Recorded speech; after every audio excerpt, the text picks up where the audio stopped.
Light the beam! Light the beam! Light the beam! Light the beam!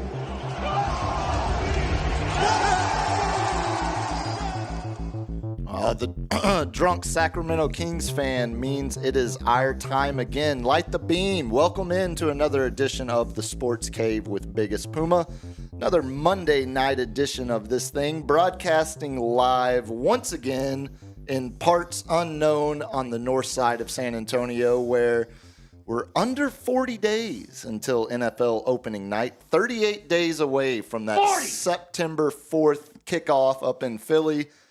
Cowboys, Eagles actually opening up the NFL season.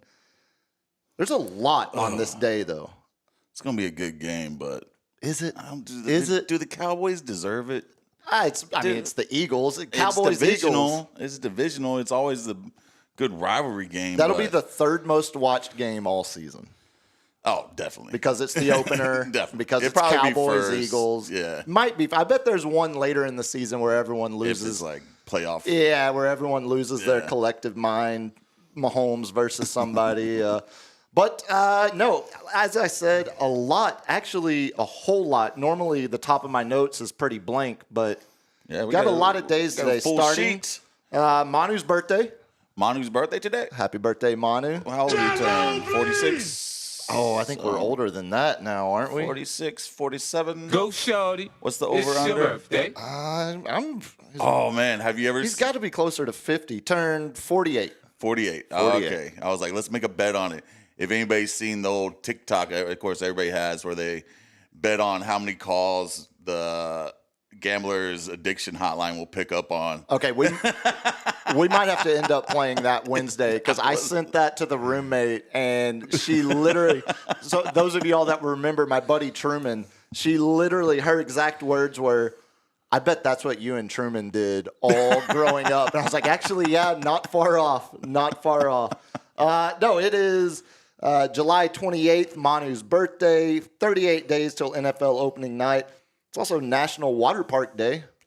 Oh, go Schlitterbahn. I do love me some Schlitterbahn. I remember the first time I vacationed down here whenever I was a wee little kid.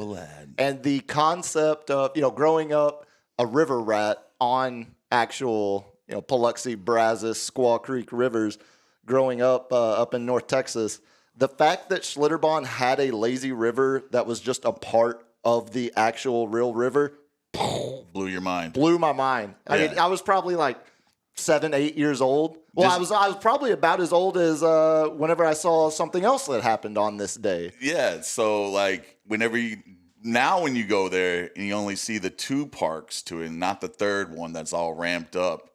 Like, we were so amazed with those first 2 parks. Oh yeah. Now we're just like, can we just get to the third park already? See, it's funny.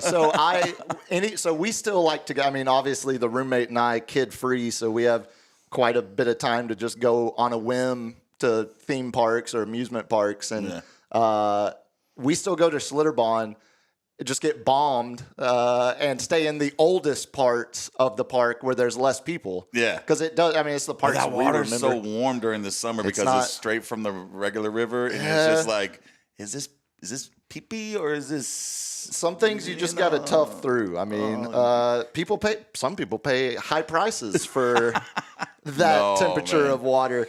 It's also Buffalo Soldiers Day. Buffalo Soldiers. Classic. Do you actually know, like, the era? Guess what years would you guess the first Buffalo Soldier regiment was established? Buffalo Soldier. Obviously the Buffaloes were still roaming at the time. Oh, you're starting. Good context. Yes. Great context. A little scientific, deduction here. I'm going to go 1823. Okay, good guess. LG, do you have a guess? Buffalo Soldiers. Not the year Bob Marley released the song. I know. As we just got sued. Yeah. I'm going to say 1850. Okay, you took the over. Yeah. You are correct. So the first one was right after the Civil War. It was like 1866. Oh, okay. I went down the wormhole earlier today. But you were right. It was the Native American tribes in the West that gave them the name Buffalo Soldiers for multitude of reasons. Some historians suggest it was the curly hair. Some historians suggest it was just literally they fought as hard as a buffalo. Yeah. And so they got the name. I thought they would like follow the buffalo path. No, they were a large part of fighting the American Indian Wars. As we manifest destined west, it was the as we took their land. Yeah, I think the first one paid full price for it. That's correct. And then made it better in the long run. They got Oklahoma. It's the irony of two of our most most taken advantage. But no, they the first one was in like Kansas.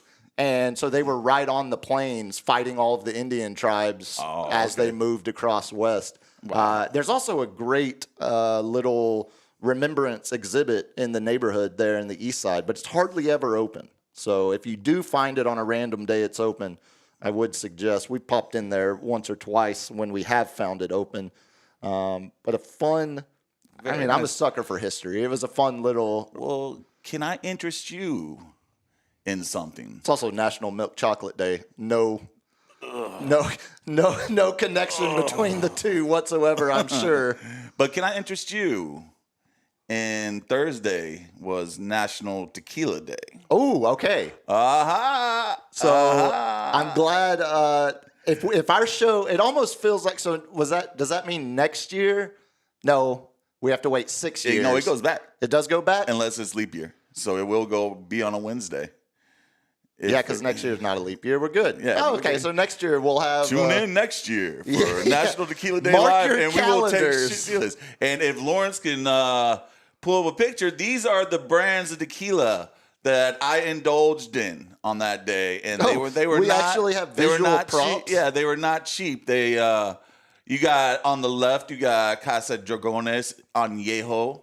That bottle runs for about $180. You kind of said that really fast. It felt like the confident. Casa Dragones. Okay, there we go. Casa Dragones. I can't remember my tongue. I don't know. Yeah, don't look at me for a proper explanation. And this new one I tried, which was interesting, is 1800's new Extra Añejo, but with an orange. They're kind of fashioning it to make an old fashioned with it instead of using whiskey. So it has a spicy note in the beginning with an orange backer to where it would go perfect in an old fashioned. But I sip my tequila, and they were both quite delicious. The Casa Dragones Añejo is probably one of my favorites. I need a new one because I'm feeling like my time with Don Julio is passing as the lawsuits continue with them watering down their stuff with sugar water. And you'll go down a rabbit hole where they start getting more expensive and more expensive. And you're like, if they have a cask number where that means they're allocated, the better they are, in my opinion. You mentioned using it for old fashions. Thank you, LG. Like 9 years ago, whenever I was working for a PR firm here in town, working as a publicist, we were the PR firm in charge of the cocktail conference. Mm-hmm. And the cocktail of the year, or like the event cocktail, was a mezcal old fashioned.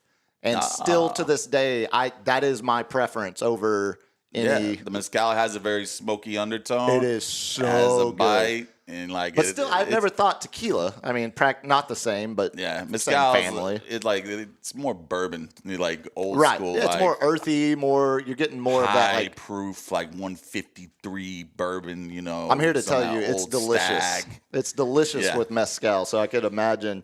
That's the other thing, though. If you're talking about how expensive those were. That's why I don't like mixing them with anything. No, just straight. Straight, neat. Well, there's been so many nights where you've given me hell for you're not supposed to shoot it. Yeah, you can shoot it. Like I buy him like a good shot, and I'm like, you better sip that, man. And then you turn your head and start a conversation with someone else, and you look back over, and it's gone. It's gone. Well, before I tell you something else that happened on this day that back in 1994 that I was actually in attendance at. LG, tell the good people how they can help us, how they can support the show, how they can help us grow. I saw we're up over 440 now. Yeah, we almost at 450. We got to figure out something to do for that 500. We got to figure it out. LG, how can they help us? Hit that subscribe button. I love it when it's pretty easy. It's this long-winded setup. I feel like LG's about to just grab the baton and finish the final leg of the anchor. He's going to start breaking kneecaps, man. Yeah, we're about to, we're about to cross 450, and then 500's our sub goal, 1,000's our main goal. And help us out. Hit that subscribe button. And also, if you want to donate to the microphone fund, you can head on to buymeacoffee.com/sportscavelive. Or you can check the description for the Amazon wish list, where we have, you can just straight up buy us a microphone if you feel like being super generous. Hey, throw those bottles of tequila on that too as well. I love business first. Business first. Yeah, we may... We'll give you like naming rights. We'll name the microphone after you. That's what I was thinking. Name that bottle after you. For like a few shows. Sure. Yeah. I love the fact that we have basically a wedding registry now. Like it does like that. Well, you see all these girls got these Amazon wish lists now. Oh, of course. It's like, here's my Cash App and here's my Amazon wish list and my OnlyFans. It's OnlyFans girls and school teachers.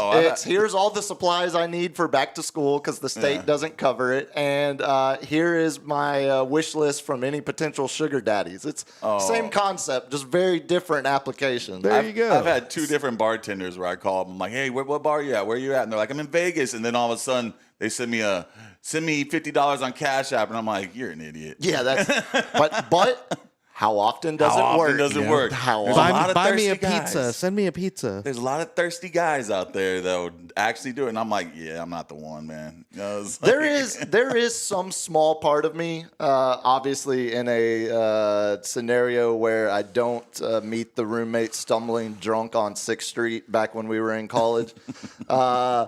There is some part of me that could imagine being so rich that randomly just being like, here's a 50. Go buy yourself something nice. Yeah. Like I can, some of the appeal I can see, but it's the creepers that are like, oh, I've got $75 to my name. Here's 74 of it. Will you like me? Yeah. Will you respond to my comment? It's like they get that one regular. He's like, I get $100 from every time. He tips me $100 every time. And I'm like, oh my God. Yeah, that's the beginning of a Forensic Files episode. That's usually. I was like, that's just creepy, man. I was like, that dude is 70 years old. Yeah. Okay. Yeah. Spending his grandkids' inheritance on. Well, his grandkids were probably turds. They don't deserve it anyway. Right, there you go. No, as LG said, it's absolutely free. If you have a YouTube account, please subscribe at Sports Cave Live. Want to get to 500? You can't see it. It's off camera.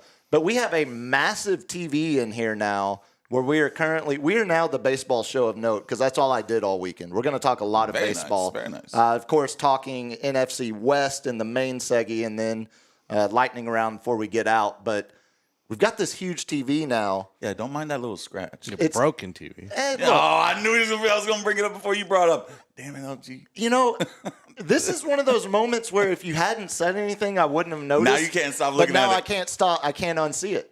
I wish I could go back to the innocence I held 30 seconds ago when I thought this big ass TV was the coolest thing we had added to the studio. No, it'll be great for. Yeah. We want to do watching parties with NFL. Yeah. We want to do some random.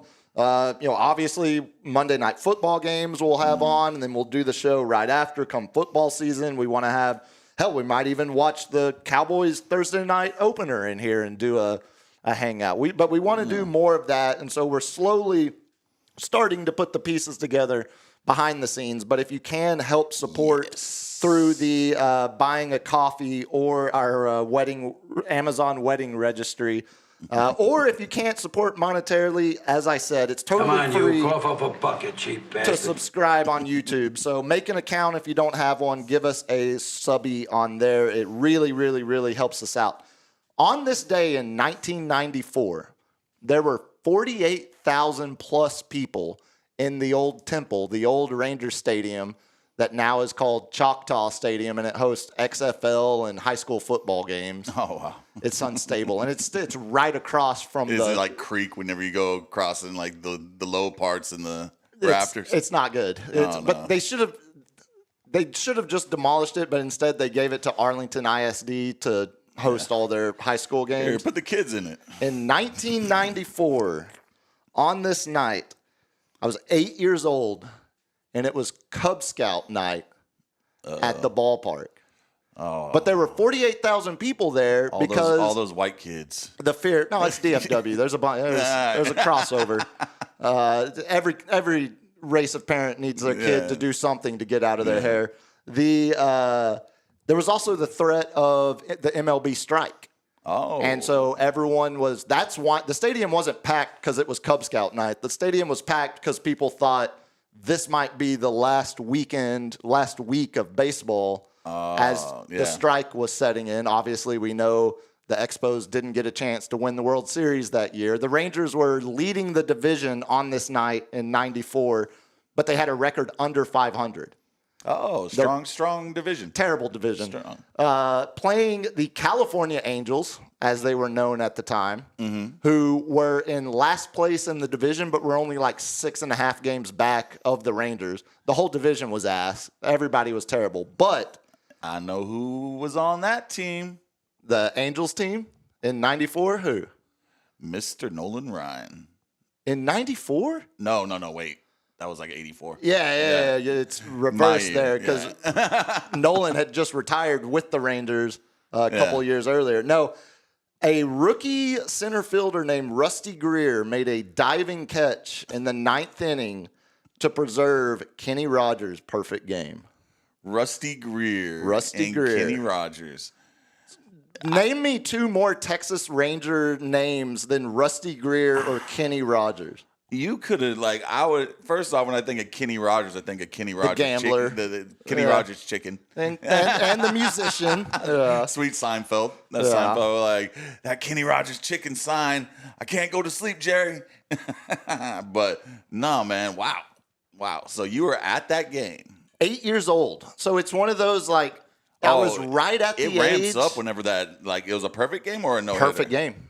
Oh, man. Insane. Everybody starts ramping up in the 7th inning. But again, let me remind you, it was Cub Scout night. So how many people were paying attention? 1,000%. And I'm there. I'm 8 years old, and I'm as fanatical. That was right on the verge of my kind of awakening. I had just fallen in love a couple years earlier with Duke basketball, with the Final Four. Sports were starting to click. Yeah. The Cowboys were good. Your ADHD so was focusing on the right thing. 1,000%. Yeah. So we're there with our Cub Scout troop, and I think there was me and one other kid, one of my friends, who actually understood what we were witnessing to some level, as much as an 8-year-old can understand how rare a perfect game is. Yeah. But yeah, it's one of those memories. Because there's a lot of perfect games in Little League. Yeah, correct. Yeah, there's also a lot of perfect games on Ken Griffey Jr. Baseball on N64, which I do that all the time. Yeah, exactly. What do you mean this is rare? Looks like Springer got hit in the face. Well, Eugenio Suarez got hit in the hand, so he might be off the trade market. We're going to talk a lot of baseball in the weekend sports recap. But yeah, one of those memories that I don't think I'll ever see anything more rare live in person. There's no way to predict it. You can't be like, DeGrom's pitching. He might pitch a perfect game today. No, there's no rhyme or reason. You had David Wells still awake, smelling of booze and drunk, and when he threw his perfect game for the Yankees, but and old Doc Gooding. Yeah, don't know what he was on, but it might have been some acid. Yeah, it was just straight cocaine. The only thing that ever came close was we were at a Ranger game when Randy Johnson threw a no-hitter, and the Rangers were so bad they just put the Diamondbacks game up on the screen as the Rangers were playing, just to keep an Oh, it update wasn't on. against the Rangers. No, it was just a totally different it was game. totally different. They're like, here, watch this. Dude, it was either watch Randy Johnson throw a no-hitter on the big screen or watch Kevin Minch bat clean up for the Rangers. I loved Minch. I loved Shrek, but was not good years for the Rangers. So, yeah, 8 years old, and I don't think that I don't think that'll be topped. I don't think that, no. That's a once-in-a-lifetime moment right there to actually witness that. And plus a diving catch for the final out. That was the moment Rusty Greer was my guy. Yeah. From that moment on, Rusty he was a rookie that year. He ended up sliding over to left field. But I wonder what Kenny Rogers bought him for making good that question. catch. You gotta buy him like a Rolex or something. Yeah, for a perfect game. Yeah, no, to preserve it. And you were sitting there making a diving catch. So was it a front diving catch? Front diving. He backpedaled initially and then had to recover. He misread it off the bat, and so had to charge in, dive, and so it could have been an error. They were a lot stricter about they were like hits versus yeah. I think they would have given the offense the advantage there. But it's Monday night. We're back in the room. As always on Mondays, we start with a little weekend recap, and we flipped a coin, and Cap's going to go first this time. Well, my weekend recap, nothing much. We did have, like you said, we watched a lot of baseball. We had National Kidney Live, but we will start with my Yankee minutes. Put a minute on the clock. Speaking of errors, one Anthony Volpe is tied with the league with 18 errors as a shortstop. Never good. We have 2 rookies now pitching, starting. But we picked up a third baseman, Ryan McMahon, from the dying Colorado Rockies, and he gets to wear the pinstripes, which is always a beautiful thing. Every player whoever played for the Yankees will say, wearing the pinstripes is something different. And now we have to go into the horrible news. This is what we get when the Yankees are on a losing streak. Yeah, the pinstripes, the heritage. Ryan McMahon flashed some leather. He flashed some leather. We got him for his defense, and he got his first hit. He got a run today. We're playing right now. We're going against Tampa. Toronto is. Oh yeah, I'm a Yankee fan this series. Yeah, Toronto is just. I need y'all to beat Tampa. But Judge is on the IL. And as we end the Yankee minute, I thought we'd come up with some Judge and Ohtani stats. What's the update on Judge? How long are we talking? They say it could be 10 days. It could be a month. Ooh. But the main thing is when he comes back, this is kind of because it's a UCL sprain, tier 1. But a lot of these times this will progress, and then it comes to Tommy John because he did it about a week ago, throwing it from the outfield, and you could see him out there, and he was like grabbing his hands, wincing in pain. If it came to that, though, he would just DH, surely, right? Yeah, he's going to postpone surgery. And guess who's going to have to be out there in the field? That means Stanton's playing in the field. Okay, waddling out there with this arthritic thing. Yeah, so he's going to be in the DH role because we need the God amongst men. Yeah, hit me with these stats. So I decided to look up some Ohtani versus Judge stats. All right, some quick hitters through 90. This is for Ohtani. I'll give him his props through 955 games. Babe Ruth 240 home runs. Ohtani 257. King Griffey Jr. 551 RBIs. Ohtani 627. That's kind of surprising, actually. That's pretty. But the Babe number isn't as surprising as him having more RBIs than Griffey. I think he just feasted with feasted with the Dodgers the past 3 years. It's through the first amount of time of their career. Yeah, this one. So Griffey was on bad Mariners teams where they were throwing his dad out there with him to sell tickets for so he wasn't getting a lot. His RBI numbers came once A-Rod showed up. The Angels always had hitting. They just never had pitching. Oh, yeah, when Ohtani the first few years. because it was Mike Trout and Ohtani, yeah. And then through 91 starts, Nolan Ryan, 607 Ks. Shohei Ohtani, 618 Ks.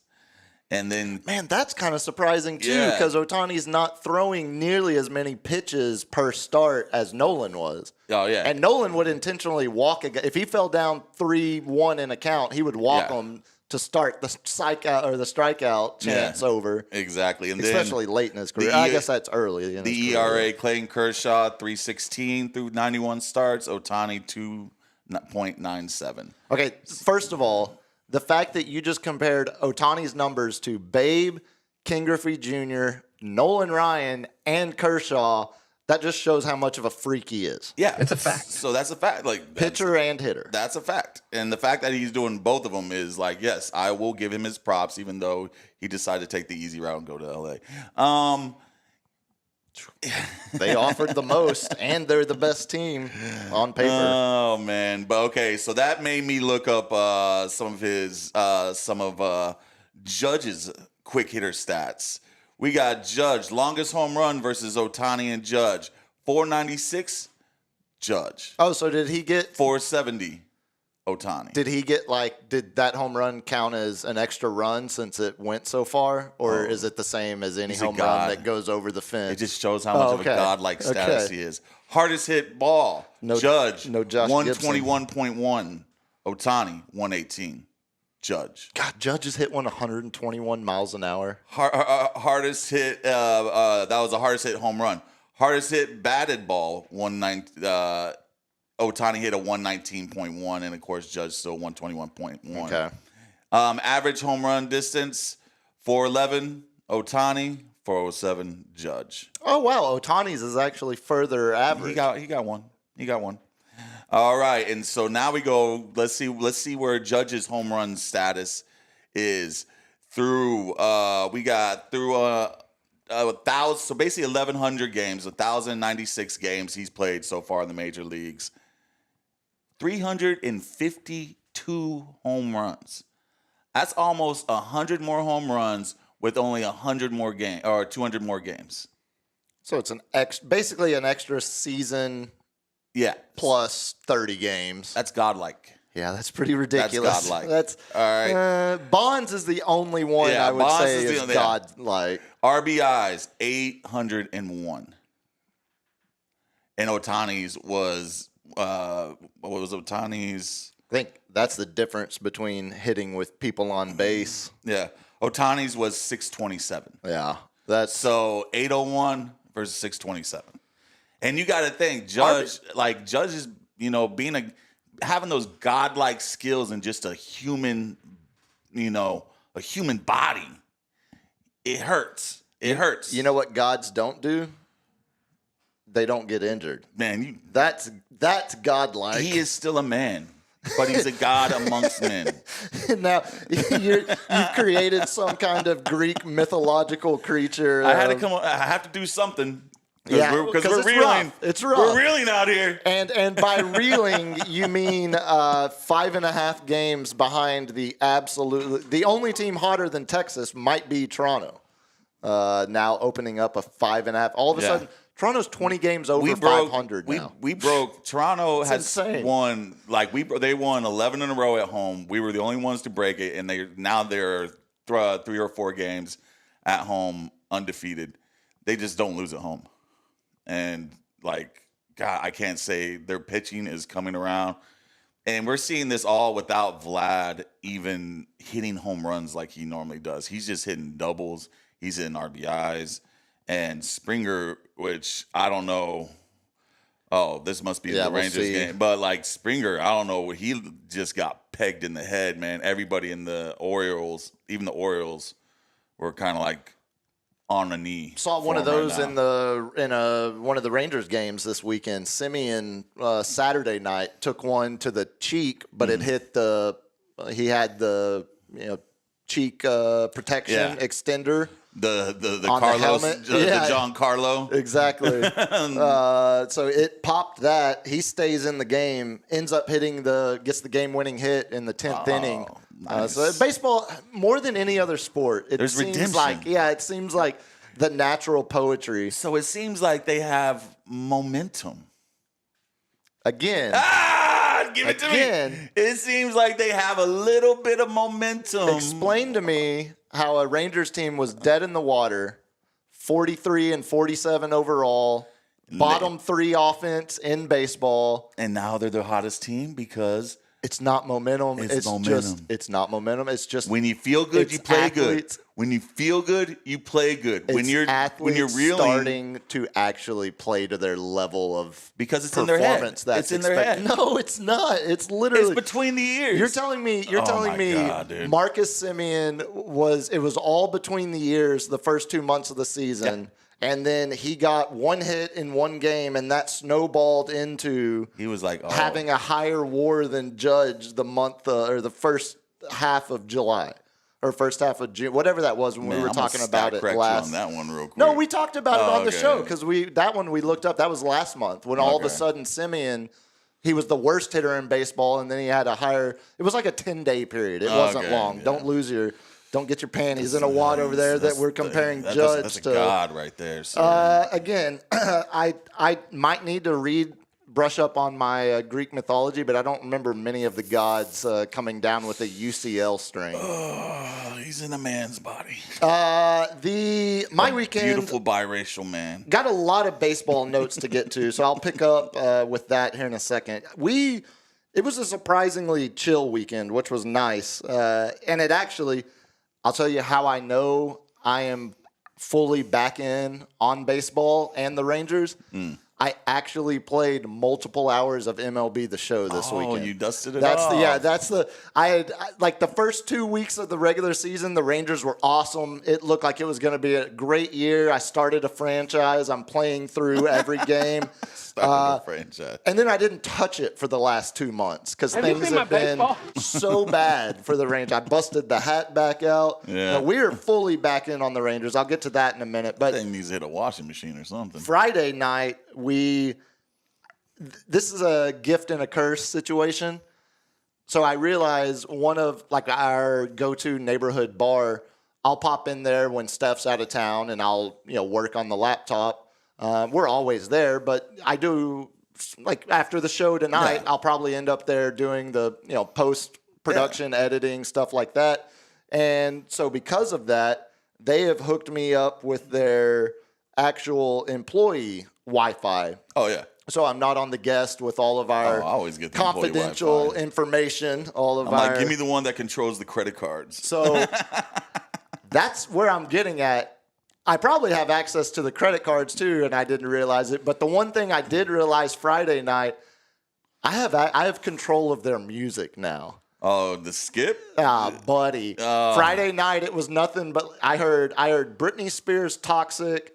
Then I heard a Gwen Stefani song, and then there was one more. It was like a Katy Perry song, and that was when I told Steph, I was like, well, let's just see. Let's just see if I can do anything about this. Oh, I was the guy that would walk up to the jukebox and knew that there was a button behind it where they skip it. Just skip, yeah. And I just walk by and just skip and just turn around and be like, don't play that again. So it got turned.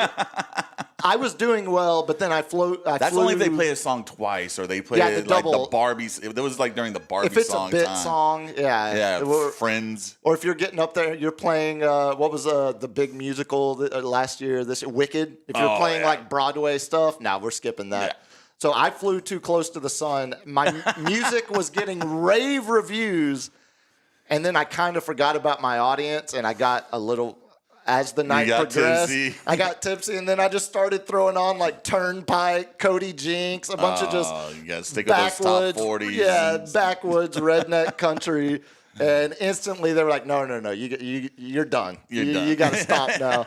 So that was Friday night. And then I don't know which was worse, getting cut off from my DJ duties at the bar Friday night or Saturday. I got a buddy here in town that I grew up with. He's actually, shout out Brennan. He was the officiant at the roommate and I's wedding. Nice. He's just a hometown buddy of mine. But he met Steph when he went to Tech, and I was at McMurray in Abilene. And so I would, drive up from McMurray, from Abilene to Lubbock to hang out with him. That's how I first met Steph, and then ran into her like 6 years later on 6th Street. But He stumbled into has it. very much so. There's a picture of this. I think I still have it public on Facebook. We had literally just branded my buddy Kylie's ass earlier in the day with a Texas from my other buddy's ranch. Like, had literally branded his, and so he's just all on 6th Street all night, just like, hey, you want to see my ass? And show it.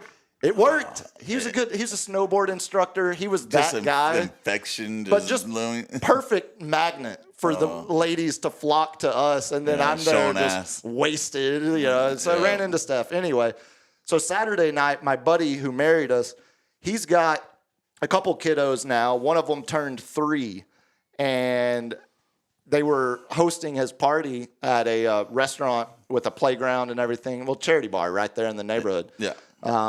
And so we popped over. I didn't think anything about it. We pop over, and the only people we know there are my buddy and his wife, and we don't have kids. So, one too many times that happened to me in my and it's this guy. It's this look as I'm walking in, and I'm like, yeah, I'm here for the kids' party, and they're all just like. They're all in polos and khakis and stuff. We broke through the ice, but there were a couple times where, even to the point of where, one guy told his kid, he's like, no, come play over here. Don't bother him. Yeah. Don't bother him. Yeah, don't get too close to that guy. Nah, come over there, Uncle Puma. Let me tell you a story. Come sit on my lap. Let me tell you about Kenny. When I was your age, I saw Kenny Rogers throw a perfect game. It was Cub Scout night. A local screwball. Yeah, as I've got my ranch water and American Spirit just hanging out off my lip as I'm telling them the story of Rusty Greer's diving catch. So, yeah, that was a bit awkward, but we powered through. Happy birthday. His kids, best kids' names I've heard in forever. First of all, we're DFW kids. So as long as it's not Gunner or Chad or No. Aiden, Aaron.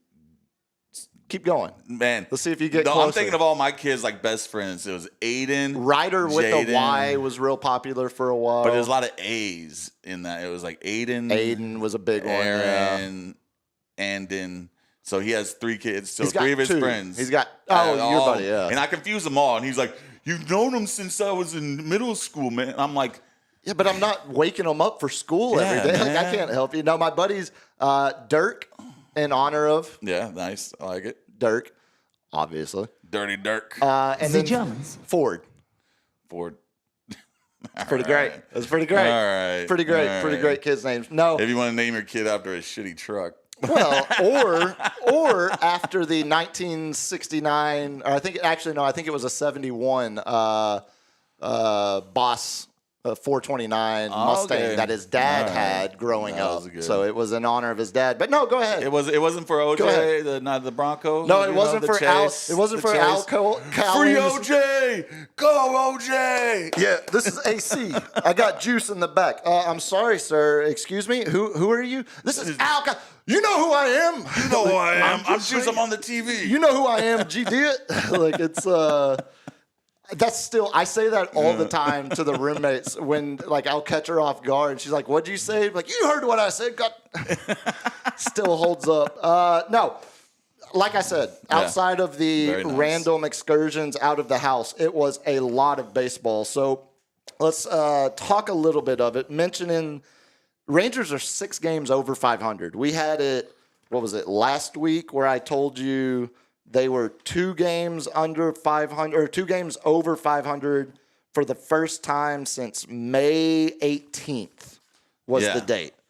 So they're hot. We are now 6 games over, and it has nothing to do with momentum. It just has to do with literally scoring more than 3 runs. The only game, they're 8-1 since the All-Star break. The only game they lost was a 2-1 game. So they're I want you to talk to professional athletes. I want a professional athlete to come in here, or a coach, or anybody, and explain to you that momentum is a thing. So I think the professional athlete would say, yeah, it doesn't mean it whatsoever because I'm just going to keep shooting and eventually they're going to go in. And then the coach would say, oh, yeah, no, it was the timeout I called that stopped their moment. No, it wasn't. It was your athletes that actually just played better. It's not momentum. We're not doing this again. We're not doing this again, goddamn.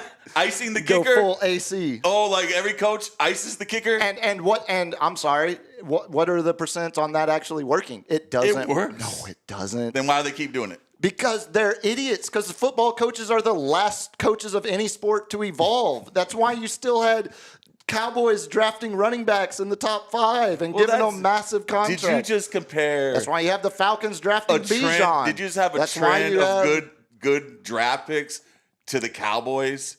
The Cowboys drafted a running back because they're idiots. To bash the Cowboys because we're going to start doing Cowboys notes each episode as well. Oh, buddy. But no, the baseball, they're 8 of 9 since the All-Star break, now tied with Seattle for the 3rd wild card spot. But more importantly, only 4 games behind Houston now. Poor Astros fans. Here's a fun one for you. I don't know about tonight, but the last 18 games, the Astros have been the second team to score. They have had the opponent score first in the last 18 games. Yeah. And that's how you go from that's what's made for disaster right when there. The Rangers were 43 and 47, the Astros had an 11.5 game lead in the division over Texas. Yeah. Texas is now 56 and 50, and the division lead is down to 4. And that's that 18 game. I'm a Ranger fan. Come on, Rangers. Look, come on. I think even Astros fans. Now I can't get a picture from you. No, they're not selling now. Pissing me off. I think Astros fans would even tell you, like they've had 17, 18, 19 guys go on the IL. 19 different guys go on the IL at some point this season. Yeah. So like they could almost field an entire I feel your 25-man roster just on their guys that have been injured. You're getting your guys back. We're not getting our guys back. And when we do, like Loizaga, he just giving up. Man, I didn't even talk about our bullpen having like a 9 ERA right now. Yeah. Well, you mentioned bullpen and potential Rangers moves. Still need a high leverage reliever. They don't have a closer in the bullpen. The bullpen's been solid, but still need that high leverage guy. Kind of like when they went out and got Chapman, Aroldis Chapman in the World Series run year. Need a guy like that. They don't have a guy that can break 100 out of the bullpen. Mm-hmm. And then kind of what just about every team right now needs. They need a right-handed bat. Really more of a power bat. Yeah. I mentioned Suarez he got popped in the hand with a fastball earlier. Yeah. So the most attractive bat on the market. And like, of course, as the Yankees fan, I wanted Suarez so bad, but like, McMahon, just seeing him play defense, because that's what we needed, he made incredible plays. And he was actually an all-star 2 years ago and got a contract extension because he was batting like 270, 280, mashed about 30 home runs. Like, he was a legitimate all-star third baseman, Gold Glover. And if he can get that confidence back, and he's a lefty, so short porch, Yankee Stadium. You see that a lot with guys that were, maybe fringe all-star level, and then they have a down year, and then the next year get moved at the deadline for super cheap and end up having a mini career revival. Oh, yeah. DJ LeMahieu. Exactly. Same thing. We got him from he was a batting champion in Colorado, and then he started going down, and then we traded for him, and he became a batting champion in the Yankees. The only person to ever have a batting title in both leagues. And now y'all still owe him like $38 million, or he was a great Yankee for us. We love you, DJ La Machine. That's the beauty of being the Yankees. You can just eat that money. Oh, God. We're 3 days away from the trade deadline. So I think on Wednesday we've seen a couple trades trickle through, but no big ones yet. Yeah, nothing huge yet. No, but it's coming. I will say, who was the starter? Because there's so many teams in contention. Tampa traded their ace. Oh, I missed that. I saw Paddock moved from the Twins to the Tigers. I don't know if it was their ace, but I know it was like their starter pitcher. And he went to Milwaukee. I don't know the name, but That's the only one. I didn't. Danny Jansen. Yeah, to the Brewers. Okay. Yeah, so the Brewers are trying to make a move. They're trying to get that because still not a name. I think we'll see a bigger. Because guess who's diving right thrown. now is the Detroit Tigers. They are coming back to earth. The problem is they have no competition in that division. I think they still have I just looked at it. I have it on a tab. Oh, they're horrible. Still have a 8.5 game lead over Cleveland. But also Cleveland, another guy, Emmanuel Clase, former Rangers farmhand prospect who became a stud closer for the Indians or Guardians. I'm already getting ready for the name change. No. Oh God, Clase. You won't get any money from the federal government. He's now on administrative leave because he's being at least investigated for with his buddy on the team for the gambling that the parlay. Guardians, No, it's not. It wasn't it was the prop bets. Yeah, and this is where. How do you allow prop bets for the first pitch to be a ball or a strike? That just feels like it's such you can bet on anything. It's like my dad. He was as we know. I'm sure we'll get to a lightning round. All the deaths that happened. I was like, there's a site where you can bet on that, and he's like, yeah, Polymarket. Yeah, I was like, you can bet on anything over there, or so I've heard. So you've heard. So you've betted. Speaking of the Astros, though, they had possibly the greatest hitting game ever in baseball history put up against them this weekend. Oh, I love it. I love it. If it's not, if going 6 for 6 with 4 home runs, a double that was close to a home run, and a single, it would have been a home run in like 27 stadiums. Majority of the stadiums. What was it? 19 total bases and 8 RBIs. 8 RBIs, and we're talking about. I'm gonna start calling this dude Nicholas. We're talking about call him the Big Amish. The Big Amish. That's a solid nickname. I like it. Nicholas Kurtz, the former top 5 pick out of Wake Forest, stud college kid. Only rookie to ever do that. To hit 4 home runs in the game. That doesn't shock me. And one of 20 players. He's the 20th player to ever you remember when Sean Green randomly did it for the Dodgers when he was potentially on some PEDs there for a while? Alex Rodriguez, when he probably was on some PEDs for the Yankees. When was that not? He was on them at Miami High School. He almost went for the home run cycle. He was like if this guy got on, because he hit a grand slam, he hit a 3-run home run, and hit a single home run. So all he needed was a 2-run home. All he needed was someone on base, and this guy got caught stealing, and he hits the 4th home run. I remember watching that game. Like, why do you steal when this guy has a chance to hit the cycle in home runs? Yeah, I was livid. I mean, that's amazing. That's an amazing stat. Sure, a cycle home run. But it's more about trying to get the RBI, like trying to get the run. He had 11 RBIs that game. Yeah, it didn't really matter. Do you know who the most recent one was before Kurtz? It happened this year, and I kind of already forgot about it. And I'll do you one better. It's not Raleigh. We've mentioned this guy at least 3 times already tonight. Oh man. Springer? No. Oh. Eugenio Suarez. He did it right after the All-Star game. No, first week of the season. First week? Oh, okay, yeah. Back he was hot. Early, mid-April, late April. When they thought the Diamondbacks were actually going to be in contention in that division. Exactly. Well, they were still only 2 years removed from a World Series. That is true. World Series loss. Although that World Series continues to look more and more flukish for a lot of reasons, but the Rangers were the second wild card team in the AL, and the Diamondbacks were the 3rd wild card team in the NL. I remember the controversy. That's why get into the postseason. That was the beginning. Wasn't that the first year? I think it was the third? Second year, I believe. I think it was the second year. Yeah, I remember all the controversy of there's too many wild cards. Bring it back just to one wild card. Look, team. I'm always of the belief I like playoff baseball. Yeah. So if you're going to give me random 3-game series to start the playoffs, I don't mind. I'm kind of in. I don't mind it, but it's the one game, one and done. The first one. It needs to be a series. Baseball is all about series. That's the thing. We're not Give me getting a best of 3. the best teams aren't going to regularly win the World Series anymore at all. Oh, And that's but that's okay. It's streaky. It's when you're streaky, which That's is why- another word for. That's why Europe has it better in their professional soccer leagues where there's no playoffs. It's just the best team at the end of the season is the champion. You either want that or give me the chaos of the But then playoffs. you got like 3 weeks before the end of it, and you already know you won it all. 1,000%. You're just like, oh. Especially when someone's dominant. Yeah.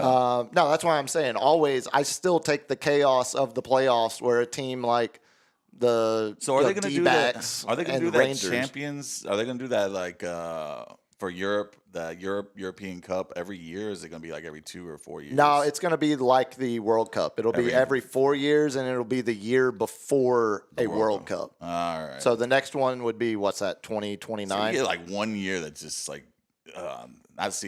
give me playoffs. Yeah, always playoffs. Elsewhere, you did your whole Yankee Minute, and you didn't even include, honestly, one of the only highlights from Yankee Stadium this weekend. The highlights. Oh, we beat Philly. Well, something was getting beat. Oh, LG, do you have this? Yep. I was gonna let you set this one up, man. Yeah, it like most things I of sent this you the nature, video, dude. a lot of weird things happen in Yankee Stadium. It's also the place where we had the guy turn his hot dog weenie into a straw to drink his beer. I saw grandma do that. See? At another, like, it was on thing, but she did the hot dog straw. It wasn't at Yankee Stadium, but like, yeah, it's a thing. It's not that uncommon. Play it, LG, when you have it. Philly fans can't bring them anywhere. Oh, you're blaming this on Philly fans.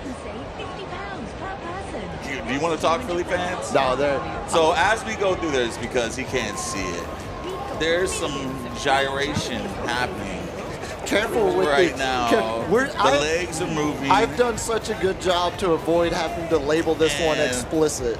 And something's happening. Like she's got like ants in her pants or something. Yeah, there's a... Something's itching. Uh-oh, the head's leaning back a little bit. Uh-oh. Oh, So... You cut it off a little early. There's a second video a little early that we're not going to show that shows the culmination of their interaction there in the I need that. I just need that gif. No,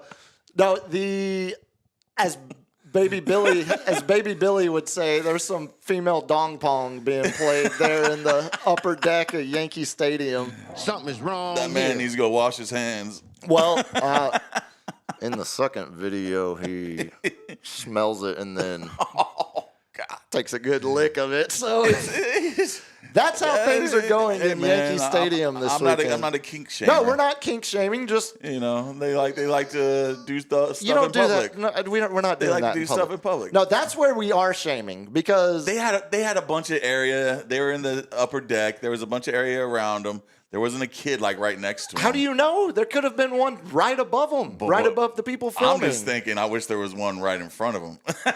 I'm thinking those people have probably already been alerted that they are probably not allowed. You don't see their faces. It's all you need that old. Oh, they'll track them down. The other guys, Will Ferrell's app, the back face. You don't think they have CCTV all over that stadium? They saw them. They saw them walk to those seats. Please give us an update on that story, New York papers. I guarantee you, we get it on. I mean, it's going to be all over the New York Post, the sports page. They'll have. I can't wait to see what the headline is. Oh, buddy. It's based like the only I'm thing excited. to climax in Yankee Park today was. See, be a headline writer. No, I'm excited. I'm playing MLB The Show again. The trade deadline's in 3 days. It looks like we might have potential playoff baseball. You're actually excited for the last 50 games.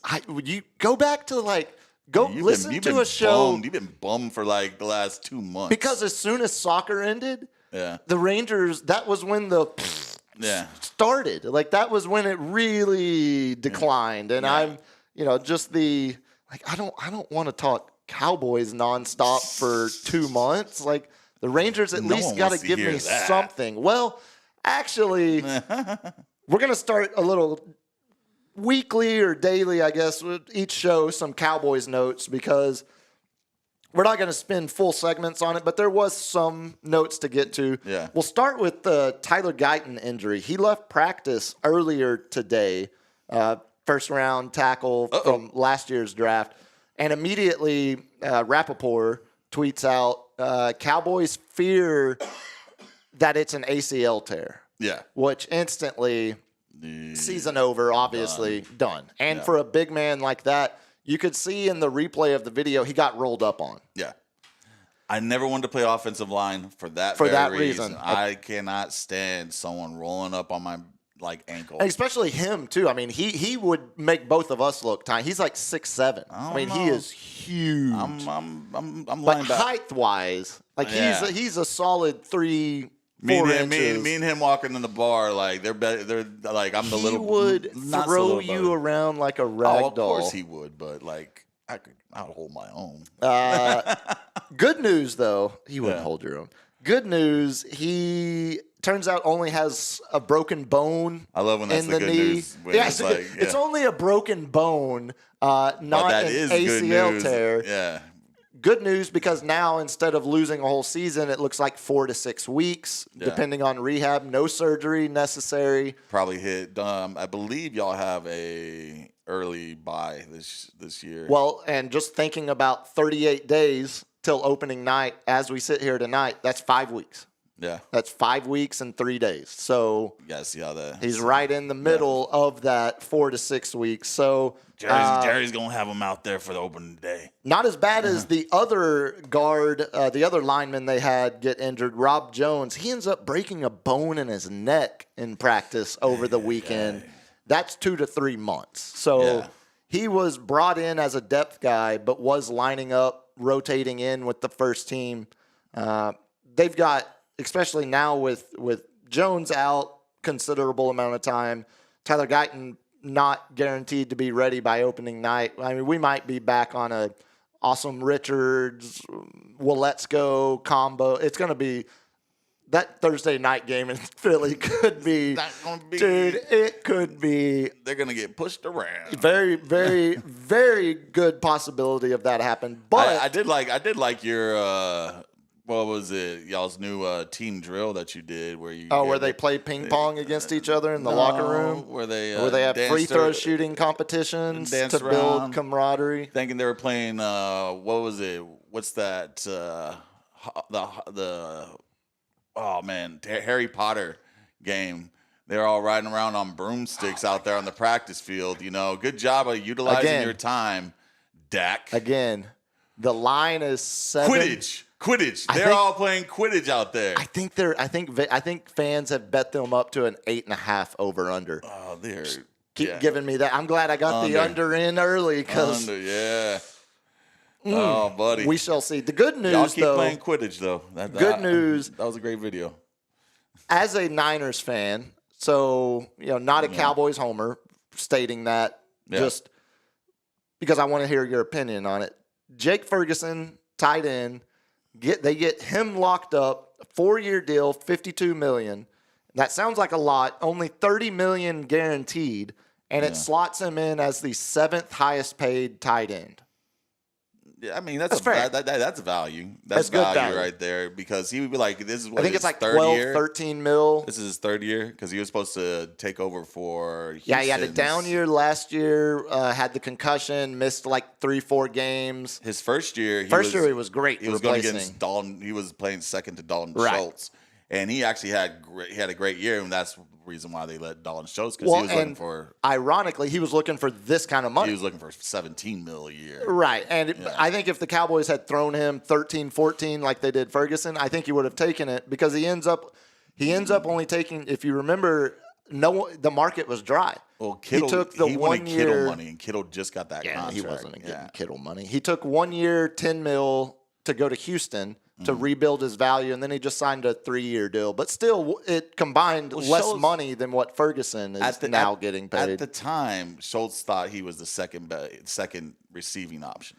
Whoever told him that needs to be fired as his personal advisor because that. Look at the PPR numbers, man. At that but year, that doesn't mean Schultz couldn't. See, it was Ferguson CD with like 155 catches, and there was Schultz with 70. So our tight ends just receivers now. because Sometimes.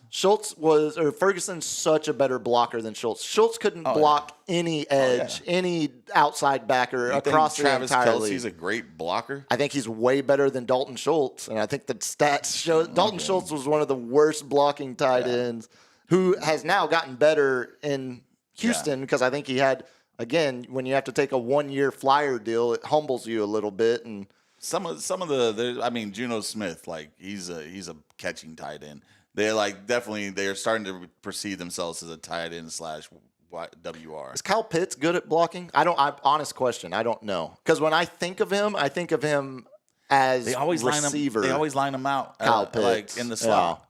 Always break him away. It's a weird position nowadays where like you're honestly potentially penalized if you're one of a better blocking tight end, but you still need them. But you're not going to get paid like you would the 3-4 10 years ago. 3-4 defense with the D end and the linebacker. Like Micah had this with he's basically a linebacker, but he wants to be considered a D end because you're getting a lot more money. The first one was wasn't it Third Leg Greg, when Greg Olson got franchise tagged and he appealed to the NFLPA. They fought on his behalf and then they ended up losing the case. But they settled.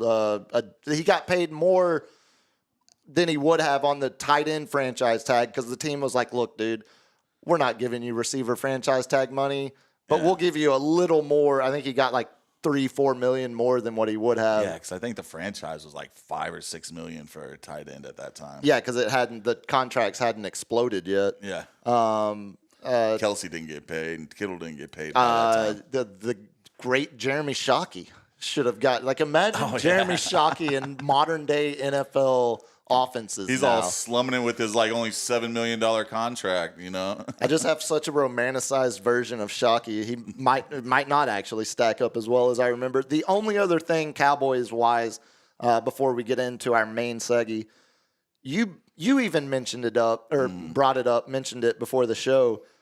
Saturday was the first day where fans could fully be there for the whole practice. And of course, just like last year, we've got a major contract. Last year it was a holdout. This year, at least, it's a hold in. So Micah could hear what the fans were yelling at Steven and Jerry all day. And Jerry's response was Jerry-esque to the completion.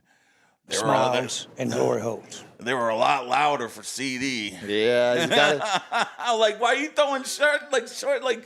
You sticking them, dude. Because he calls him Micah Parson. Because it's still an ongoing negotiation. God, tell me what's worse. Just pissing them off, man. What's worse, Jerry saying that it was louder last year for them to pay CD, a different name, or Steven this weekend, when asked about the chants, pay Micah, the fans were chanting at practice. Steven's quote was, "We want to pay Micah too, but he has to want to be paid." Yeah, he has. Well, I mean, he could go he can go the franchise. Like, of course, are they gonna he's like, well, I'm gonna test the market now. He can always say that, but he's not gonna say it now because if they franchise him, I mean, he's still gonna get almost $40 million. He probably is almost gonna get 37 mil. When you're as good as Micah, that level, with top 5 contracts: Bosa, TJ, Miles. Whatchamacallit? It should be Hendrickson coming up if he ever if it gets done. Yeah, he should get 37, 38 mil if he gets franchised. So just be franchise me. But see, and that's the thing. When you're that level of player, you don't mind getting the franchise outside of the security of the terms of length. But that's just increasing your year to year profitability. Building that animosity in a spiteful person with a podcast that's very popular, man. Top 5 just in annual average compensation. Myles Garrett, $40 million. Danielle Hunter, Texans, $35.5 million. Max Crosby, $35.5 million. Raiders. Nick Bosa, your boy, $34 million. And then Josh Hines Allen actually comes in 5th with the Jags. Yeah. At least one So name he'd probably on get there. $35 million. I would think. I mean, Micah's holding out for 40. Yeah, There's no question. No question. And I think Jerry's looking at, Crosby, Bosa, 35 and a half, 34 million, and thinking closer to that than 40. But I think at the end of the day, it'll end up being closer to 40 than either one of those. 40. But the on the Steven aspect of it, yeah. Steven also said in the State of the Team address that Jerry doesn't talk to the agents anymore, that he does. Yeah. So, like, any hope of, and not that there was hope to begin with, but any hope that things would ever be different under Steven than they are Jerry. Steven's already running the same playbook as Jerry. And we were a couple of years ago when DeMarcus Lawrence wanted to rework. He was talking to Steven. He didn't like the answer he got from Steven. So he ran to Jerry, and the two of them ironed out a deal. I think Steven's not going to get a deal done with Micah's agent. Micah and Jerry will get a deal done. It'll be a terrible deal for the Cowboys, but at least Micah will be locked in long term. This strategy just gives gives the player 1,000% more leverage. Yes, it just gives them. It's like if you wanted the leverage, you get so them earlier. It's so bad. But you know what it doesn't provide? So they did Osa Odighizuwa's deal back at the end of the season, around the draft. Yeah. They didn't do Micah then. They didn't do CD at draft time last year because if they do that, then ESPN isn't spending 3 segments every hour talking about the Cowboys training camp. Now they will. And Stephen A. was going off, blasting Stephen earlier. It gives him a platform, a pedestal, gives him something to rant about the Cowboys for. And that's what Jerry wants, which is why just keep talking about we have spent way too much time talking about it. Let's get into the main segment where... Wait a minute. Is my mic going out? Well, the camera. Oh, God, LG. Oh, is the cameras... Oh, my God. Bad bit alert. Bad bit alert. Is the cameras going out? Oh, no. Oh, I think we're coming back in. We're coming back in. Fuzzing. It still got fuzz. Oh! And now we're here. Where the sun shines on the West Coast. One of the best where winds Bad bit. come at an all-time high. Styles fresh. The sun be shining.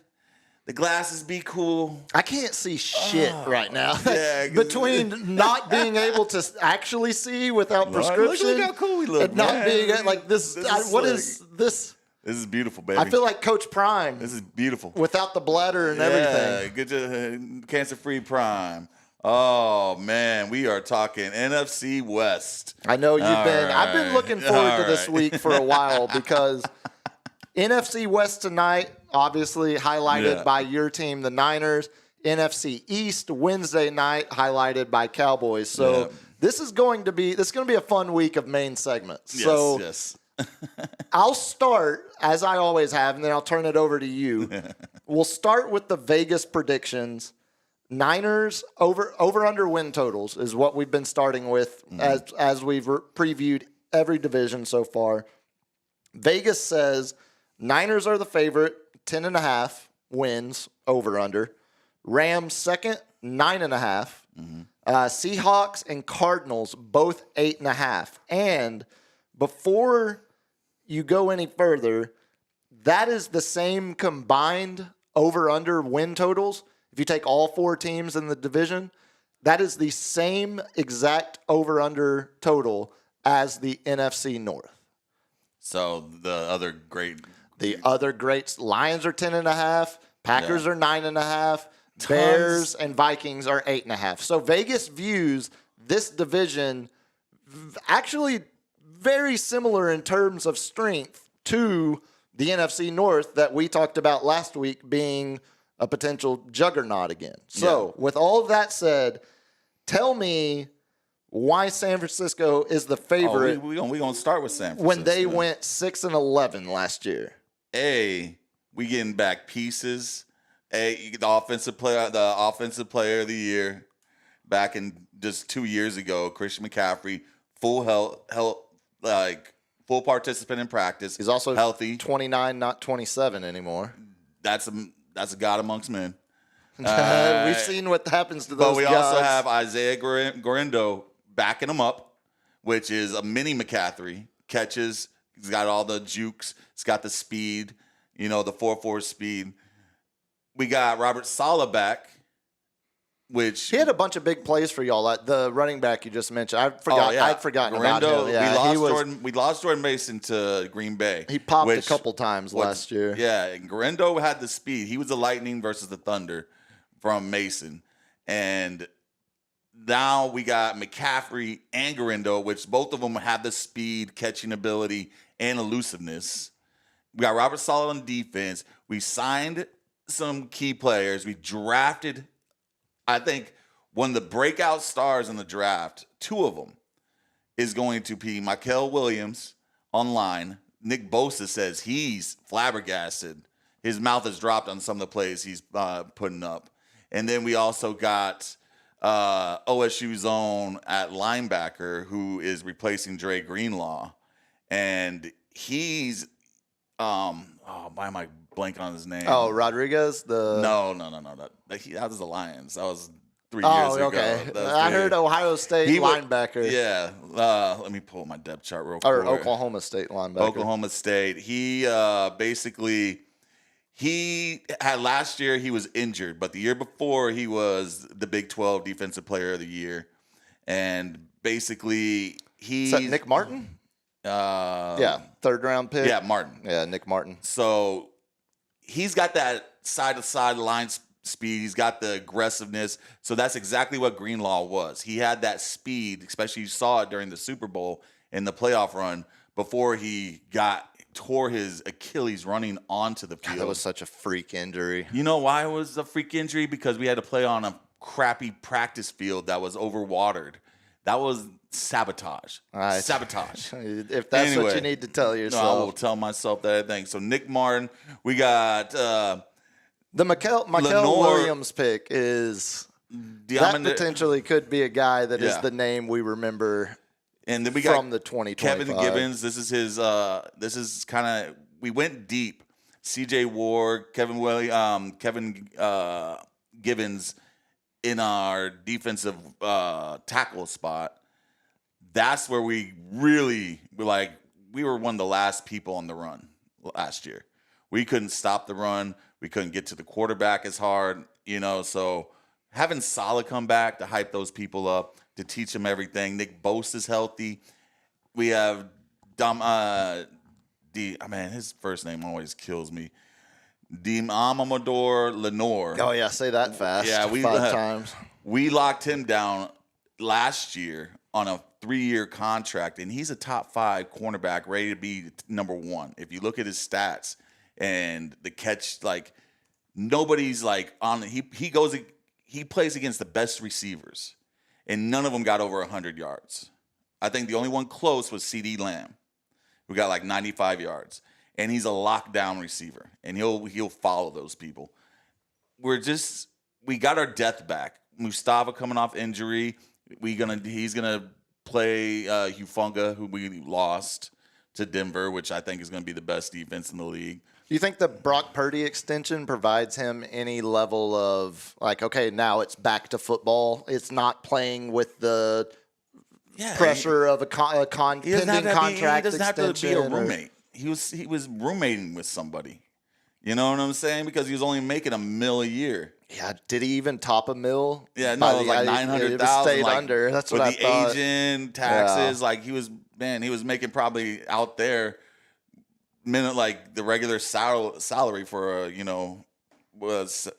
they're in San Francisco, but not really. They're in Santa Ana, Silicon Valley. Yeah, Santa Clara. Yeah.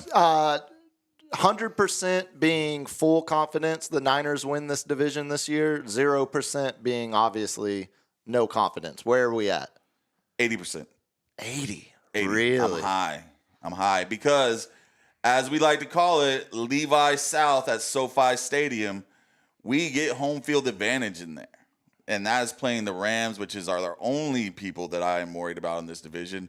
You got to rebuild up in Seattle, and you got Kyler Murray down there in Arizona, which, he's more important with playing COD than playing football at this moment. They still scored the most points per game of any team in the division, though, last year with him. Horrible defense. Focusing on no, so their defense was – we'll talk about the Cardinals. Defense surprisingly better than it was on paper.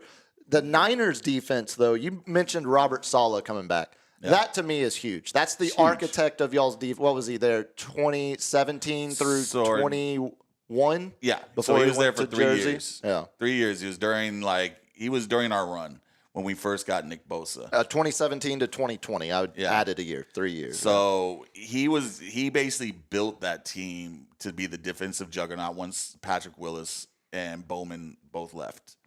And were retired. And in our special teams was the worst in the NFL. So we gotta revamped our whole special team, fired everybody. That was another note I had. The special teams numbers made y'all's team numbers look way worse than they were, because as a team, you gave up the 8th least amount of yards. Yeah. But the special teams numbers led to more points being scored against you. Because they had better field position. And you were 29th in points allowed. Yeah. I saw that earlier. And then because I was trying to figure out, I was like, how does a team that is top 10 in yards allowed? Special teams. It was special teams. And it was also from week 9 on last year, from week 9 to the end of the regular season, y'all only had 2 turnovers. You only got 2 turnovers as a defense. Only forced 2 turnovers. So, again, we were just riddled with injuries. Bob Saleh being back should. Yeah, we're going to be ball hawking. And go back to offense, we finally got depth in our wide receiver room. I have that on my notes. Are you sure about that? Convince me that what I'm looking at on that depth chart actually shows depth. I see 3 names. And then I see a lot of question marks. And I don't see a true number 1 among any of the names. If we go back 2 years, Ayuk was a true number 1 threat. But it was Christian McCaffrey getting all the attention because he was putting up ridiculous numbers. Granted, Offensive Player of the Year.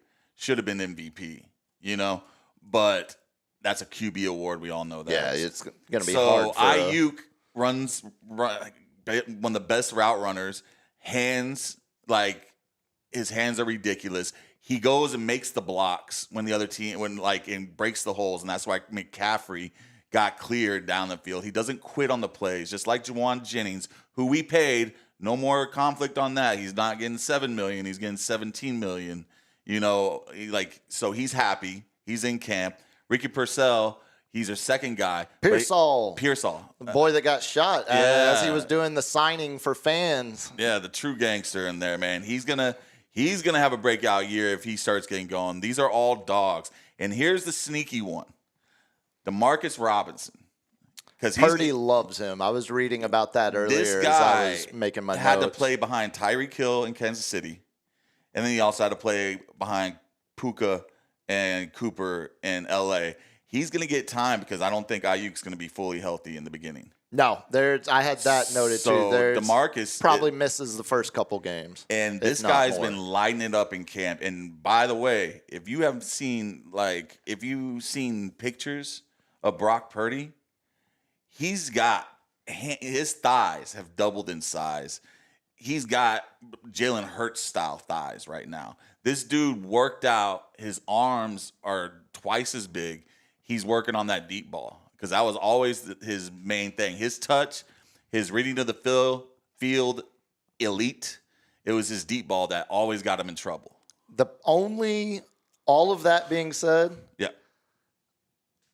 I still don't think that wide receiver room is top 10, and I don't think Brock Purdy's top 10. I think they're both that second tier outside of that, which scares me. I politely disagree. Which one? You think Purdy's top 10? I think. Hell yeah, I do. No, he was in the running for MVP 2 years ago. Okay, Dak finished second for MVP 2 years ago. Therefore, do you think? I don't think Dak's top 10. No. Well, Dak Prescott sucks. Because Dak can't do it in the playoffs and Purdy can. So there's that. I mean, what, one playoff run? I mean, it's just Like, I'm not sure that immediately puts you top 10. He had 2 playoff runs where he would have beat the Eagles, but he had that arm thing, and we didn't have a quarterback. Yeah, when he got hurt. Y'all so he had 2 playoff runs. But again, one was a Super Bowl run, and the other one was an injury right before the Super Bowl in the NFC Championship game. I'm not sure and then the that Eagles makes you top 10. The though. Eagles put the Eagles lost against, who was it? It wasn't Kansas City. Like, they lost this. Who won that year? Oh, man, what was that one? It was some weird, I am blanking on that one. Not Pittsburgh. Oh, Tampa. That's right. No, because it was the Tampa Mahomes, wasn't it? Yeah, but Tampa Chiefs. It was Eagles. Eagles was the NFC. Maybe it was Kansas City. It was. Kansas City won 38-35. Yeah, okay, yeah. It was So Kansas over City. Philly, yeah. So, I mean, like, when in doubt, just pick Kansas City in the AFC. Like, yeah, dude, like, you don't think we were handily working them until that injury, you know? And we had a rookie tight end on their best pass rusher, which, you know, we ain't going to do that again. You know, so like, yeah, I pulled back up this top 10 list that ESPN had put out about the quarterbacks, and they have Purdy over Dak by one. I'm like, I don't think Purdy's better than CJ Stroud, and that's the first name outside of the top 10. Just in terms of which one of those quarterbacks what has CJ Stroud in done? the exact same situation. What has CJ Stroud done? Well, I just think he's the more talented quarterback, is what I'm saying. Like, just in raw skill. I think like, he has the elusiveness. He doesn't have the speed. Is Purdy better than Baker? Yes, hands down. Hands down. How can hands down. Hands down. Skins Brock on the Purdy wall. is Skins better. on the wall. He led a defense and run game led team to a Super Bowl by being a game manager. He wasn't. He was number 1 in yards. Like, if you want to go back and look up the real stats. At the average air yards, he was number 1 when everybody thought he was a check down quarterback. He was like his what was it? Like, what's the rating? PPF rating? Yeah, QBR. He was like top 3. He was number 2 or number 3 in PFF rating. Yeah, QBR, PF rating. He was number 1 through 5 in almost every statistic, and he was number 1 in a bunch of them. It was ridiculous, and he should have got more shine, but they didn't want to give it to a rookie. He's thrown for more than 10. Just looking at the stats now, he's thrown more than 10 interceptions each of the last 2 years. The efficiency rating is not there compared to the guys that are in the top 10. I mean, I don't think there's an argument, but I don't think it's as crystal clear that Brock Purdy is for sure. And that's the better argument than the wide receiver room. That's not a top 10 wide receiver. He gets room. the most hate out of any quarterback I've ever seen. Have you met Dak Prescott? He deserves it. Okay, so the guy who's actually finished top 2 in MVP, the guy deserves who's hate. been to the NFC Championship 2 times, that led his team there. Again, with a team that when and they he went threw, to the Super Bowl. That when he was down against Detroit, and when he was down 11 interceptions against Green Bay, and he had to lead his team back to win those games. Yeah, like, the only thing that's questionable on this team right now is Jake Moody. We're bringing him back. Hopefully. You think kicker is going to be the only thing that holds the Niners from unlocking another Super Bowl run? Oh yeah, man! I look at this roster from an unbiased the last opinion. The last Super Bowl. I'm high on it, but I see a lot of holes. The last Super Bowl. What did Patrick Mahomes had to go down the field and score and do a 2-point conversion to tie us to go into overtime? You know what happened on that Super Bowl as well? Moody missed a field goal. Missed an extra point, which is a 38-yard field goal now, right? Something. So tell me that kickers don't matter. They do. Oh, no, they definitely matter. I mean, And buddy, that's the the Cowboys' one I'm best scared of. weapon on the roster is a flipping kicker. Trade me your kickers, and I'm like Super Bowl all the way. Yeah, I'm gonna be the cowboy of the Niners, where it's like it's our year. Okay, well then let me ask you this: do you have? So you're incredibly high on the Niners, despite some obvious holes in the roster. Schedule. You do have the easiest. That was where I was going. You have the easiest schedule. So yeah, if we give me one of those other schedules that we talked about in one of the things, I'm like, questionable. We've got to play Baltimore and Cincy. So the three teams that Vegas views y'all in the same class as, Philly, 11.5 over under. Minnesota 10.5, and then y'all 10.5. Yep. Over. At the end of sure, I actually agree with you. I think the Niners 11 wins should be easy. I think easy because the division. No, I think we're gonna get 13 to 14 wins. Okay, so that's my question. Are out of those three teams, Philly, Detroit, San Fran, who's the 1 seed? Who's the 3 seed? 3 seed is gonna be Arizona. No. I mean, out of the three, out of Philly, Detroit, or you, like Philly, Detroit, 1 seed and 3 seed in the whole NFC. Because that's what Vegas is telling us that those are the three best. I think Niners are shooting for 1 because of strength of schedule. Because of the easy schedule. That's what I actually have that in my notes right here because easiest schedule, and you compare that to what Philly has to play. I think there's a better chance that Philly is the 3 seed or Washington wins the division. And you or Detroit are the 1 seed. Washington, they went to the NFC and I think it'll be like. y'all because Detroit replacing both offensive and defensive coordinators. Yeah. But I'm just the quick rush to anoint this as a Super Bowl team coming off a 6-11 season last year. What's the quick rush when we had and all of the injury riddled? We were injury riddled. The guys that have left the building that you mentioned, the fact that you're relying on 11 rookies that probably are all going to make the roster and have to have an instant impact. And you know what Robert Saleh doesn't normally happen in the NFL. And you know what Robert Saleh did with a group of rookies in 2017? Led him to be one of the best defenses in the league. Well, that's why I was saying I think Mikael Williams might actually be the stud of the draft because he gets to be coached by Robert Saleh now. Exactly. What was he? He was what y'all have the 11th pick because Cowboys had 12. Yeah. Yeah, and he was the first pick. So y'all's first vice pick. versa. We had 12. Y'all had 11. No. I think we had 12. I remember for sure. Yeah. Because y'all picked right before us when we were watching it. When we were talking about it. When we were talking about who we wanted, because I kept saying. Y'all are going to take someone that Dallas could have used. Mm-hmm. Yeah, I'm not going to argue against you that you're not one of the 3 best teams in the NFC.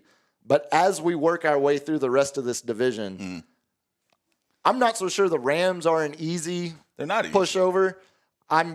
Seattle clearly is the one that I think could crater. Yeah. I think Arizona Gannon has doubled their win total every year he's been there. Now in year 3, last year 3 wins to 6 3 to 6, but that's still the numbers have actually. Well, again, what a great job! Again, it's still when you have progress. 3 wins and you get the number like 2-3 pick, and they picked still up progress. Larry Fitzgerald Jr. I thought you believed in momentum. I thought that's year-to-year momentum. Well, this is his second year, so he should win 12 this year. He's going to double again. He's going to double it again. Yeah, that's how it works. I thought that's how momentum works. If they have some momentum, that they would be scary. I think Cardinals went from 2 wins to 4 wins to 8 wins last year. The Cardinals did doubling. They did focus on the draft defensive again this year on the draft, so that is scary. But do they have someone to coach them up? The youngins. That's very questionable. We'll talk about that. Yeah. Cardinals, their first 5 draft picks were on defense. But let's go with the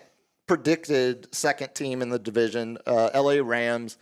Won the division last year at 10-7, actually tied with Seattle, but were the division winners because of the tie break. It's a lot of questions about how much do the old faces still have left. Yeah. How much does Stafford have? They bring in what's his name? Devontae Adams. How much does he have left? They're still reeling from selling out to win that one Super Bowl. Yeah, the these picks. Yeah. We're trading everything. Ramsey, and Aaron Donald leaving, that's just, man. Yeah, their big addition was the signing of former UT kid, Puna Ford, who one of the best names in all of sports ever. The Rams were awful last year. Where I have it in my notes, the Rams gave up. They played Philadelphia twice last year. Yeah. So again, comparing the upper echelon of y'all's division to the upper echelon of the NFC. Rams play Philly twice last year, give up 599 rushing yards in those games, and immediately go out, sign Puna Ford to the big deal, just a giant gap-eating run clogger to fill in on the defensive side. I think there is some world where the Rams are at least pushing y'all through the back half of this schedule. Yeah, I don't think it's going to be a runaway. The Rams, like old man Stafford, he was contemplating retirement. So let's see if he holds up health-wise, but he's still an elite quarterback. I think that also gave him the leverage to get that deal restructured too, though. Like, guys, I might retire. I've had a great life. What does he have, like 12 kids? I'll kids, move back 14 to now? Highland Park. Probably popped out another 2 kids this summer. I'll be Jerry Jones' neighbor again in Trophy Club there in Preston, there in North Dallas. No. Matthew Stafford, he was always good for one pick in the play. That was the whole saying with Stafford. He'll get you 3 touchdowns, but he'll get you 1 pick. Yeah. And if we didn't drop that gimme pick the year they went to the Super Bowl, we would have been hosting. We would have been facing the Cincy, and we would have destroyed them that year. If we're fifths, we'd all be drunk. I get it. But I love Kyren Williams. I have him on my dynasty league. I drafted him in like half of my fantasy football leagues. He is a stud running back, man. Do you have any fear that they're going to cut some of his touches to develop Blake Corum? Or they have another speedster on the roster. I wrote it down somewhere. Jarquez Hunter? Yeah, Jarquez Hunter. Yeah. Because Williams is in a contract year. And the Rams haven't given a running back a contract extension since the terrible contract they gave Todd Gurley back in the day. Yeah. They have continually said, look, you're on the last year of your deal. We're cutting your touches in half, and we're trying to develop the next guy. Because they took Corum, the Michigan kid, in the 3rd round. But Williams is still on a rookie contract. Last year, that was. So I think he's going to be fighting for touches. He's going to be in the room, and he's going to utilize every touch that he gets. And he's going to do work. The one addition that scares the life out of me, Devontae Adams. Yeah, again, how much do you think are we seeing? I mean, was he motivated to play in Raiders? Like, was he like... Well, was he motivated to play in New York with his buddy A-Rod? Well, no. I mean, A-Ron couldn't get it to him because he was scrambling for his life. Yeah, there is that. You know what I'm saying? And Matthew Stafford, the one thing is you want to talk about game manager and seeing the field, he's one of the best. The Rams truly believe in him. And he's got a rocket arm. They believe in Devontae still having something left because they guaranteed him $26 million. Yeah. It was a 2-year, $46 million deal, $26 million guaranteed. That's not cheap. Yeah, they got Tutu Atwell, which is the speedster of the group. That's going to there. Puka re-signed him. Yeah. Puka PPR machine, 11 catches guaranteed a game. That guy's. But the only thing I like about Puka is he said he's going to retire in 3 or 4 years to go play basketball in Europe. Yeah, that's what he said. Yeah, he's like, have you seen any of the videos of him hooping? No, he's dirty, dude. He's dirty. He's got like old man tricks. Not just no. He can throw it like 360 dunk. He's so athletic. Oh, man, I gotta check. I gotta it's not. A lot of times you see NFL players playing basketball. And you're like, oh, no, that's good for an NFL player. Yeah. No, Puka looks like a mid-major college stud player. So he probably want to be he wants to be probably the first NFL player, elite NFL player, and then an elite NBA player. Or he wants to. I think his quote was something like, "I want to go play in Greece or somewhere on the Mediterranean, like in Italy or somewhere, just because he wants to live in Europe in his 30s because he just wants to tag different assorted European broads. Oh my God! Like all across the Mediterranean. Which hey, save your body. You don't want to be taking shots. You don't be running across the middle getting No, concussions all day. God no. But then they got Tyler Higbee. If he lives up to what he used to be, he's still a threat. On the defensive side, this is their. I kind of think Jordan Whittington. One more on the offense. I kind of think Jordan Whittington might be a breakout for them. There were the last 3-5 games of the season last year. He was starting to get more integrated, more touches. This is his second year, right? Yeah. And he that's usually whenever you start seeing someone's growth is like second year. Yeah, and they establish themselves the third year. The way, granted, it was some of it was out of necessity because of injury, but it seemed like he was starting to be more just included and more had built more rapport, chemistry with Stafford. I like that wide receiver room if Devontae Adams is closer to what I remember. If I'm sitting there comparing them with the Niners, man, in the defense, we got Lenore. He's going to try to lock down Puka as much as he can, which I think he has the ability. As best he can, yeah. I think he has the ability to because I think he's going to be a number 1, number 2 cornerback. He's going to be up there. He's going to be talked about like Sauce Gardner and all them. No. The numbers don't lie, and this is he's crept up there.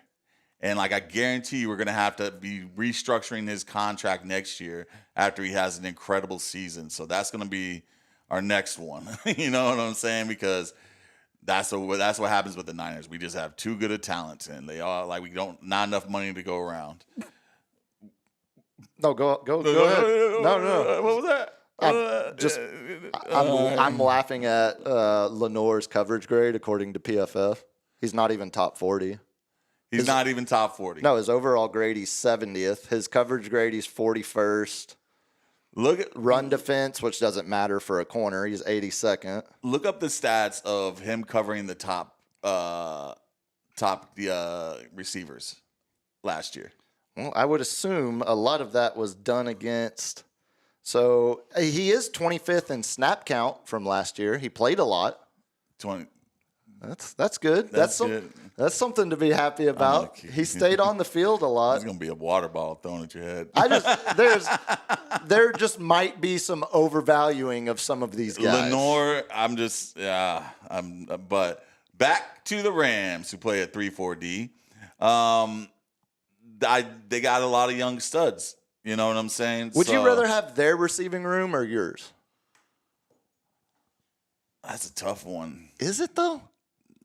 Puka or Ayuk? Puka. Devontae Adams or who do you want to put second? Jennings. If Devontae's got. Yeah, I mean, he's got the skins on the wall. But the one thing that our receivers do is. Who would you rather have, Stafford or Purdy for one season? For one season. I'm still one of those guys has actually won a Super Bowl. We would have, if we would have caught that in the belly touchdown, Tart. Well, then the Cowboys would have won it Tart. If Dez I still remember his name. Dez caught it. Tart.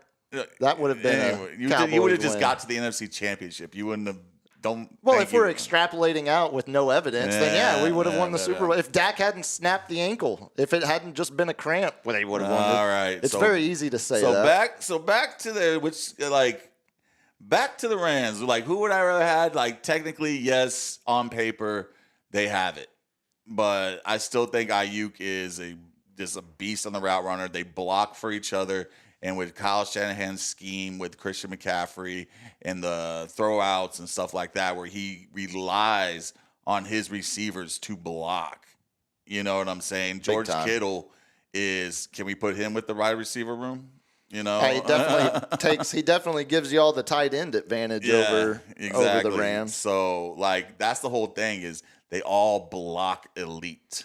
The Rams' problem is it was 2 years ago they started 3-6. Last year they were 1-4. Mm-hmm. If they dig themselves a hole like that again and y'all remain healthy, then they won't be the team if any team pushes y'all. I think they could get 10 wins. I think so too. And again, Vegas has it at 9.5. Strength of schedule. Y'all have The 4 teams in the division have 4 of the 5 easiest schedules. Yeah. Again, according to projections, according to predictions. We've spent a lot of time talking about the Rams offense. They were only 20th in points scored last season. Yeah. So all of that being said, they've got to see massive improvements. Like, they need Devontae Adams to be and you know where a lot of 90% of what Devontae Adams was 2 years ago. Was Williams running the ball in, man. Yeah. It was a touchdown hawk. And that's because Puka did start 6 games. You know, that's the first 6 or 7 games. And once he came back, Cooper Kupp became a shell of himself. They also had, excluding y'all because of the injuries, they had the worst defense in the league, in the division last year. Yeah. Seattle and Arizona both allowed less points than the Rams did, which is where the Puna Ford signing hopefully shores up some of that defensive line. I think there is a very real scenario, a very real world where the Rams crater, where Stafford gets hurt. Oh, yeah. They Stafford goes down. They have Jimmy G. Garoppolo as the backup. Even if Stafford doesn't get hurt, if Adams isn't what he is, or Puka gets hurt again, they're relying on a running game, but they lost some offensive line pieces. You know what's funny? I think the Rams might not be the second place team. If Stafford's not there, absolutely not. They could be the worst team in the that could be gimme.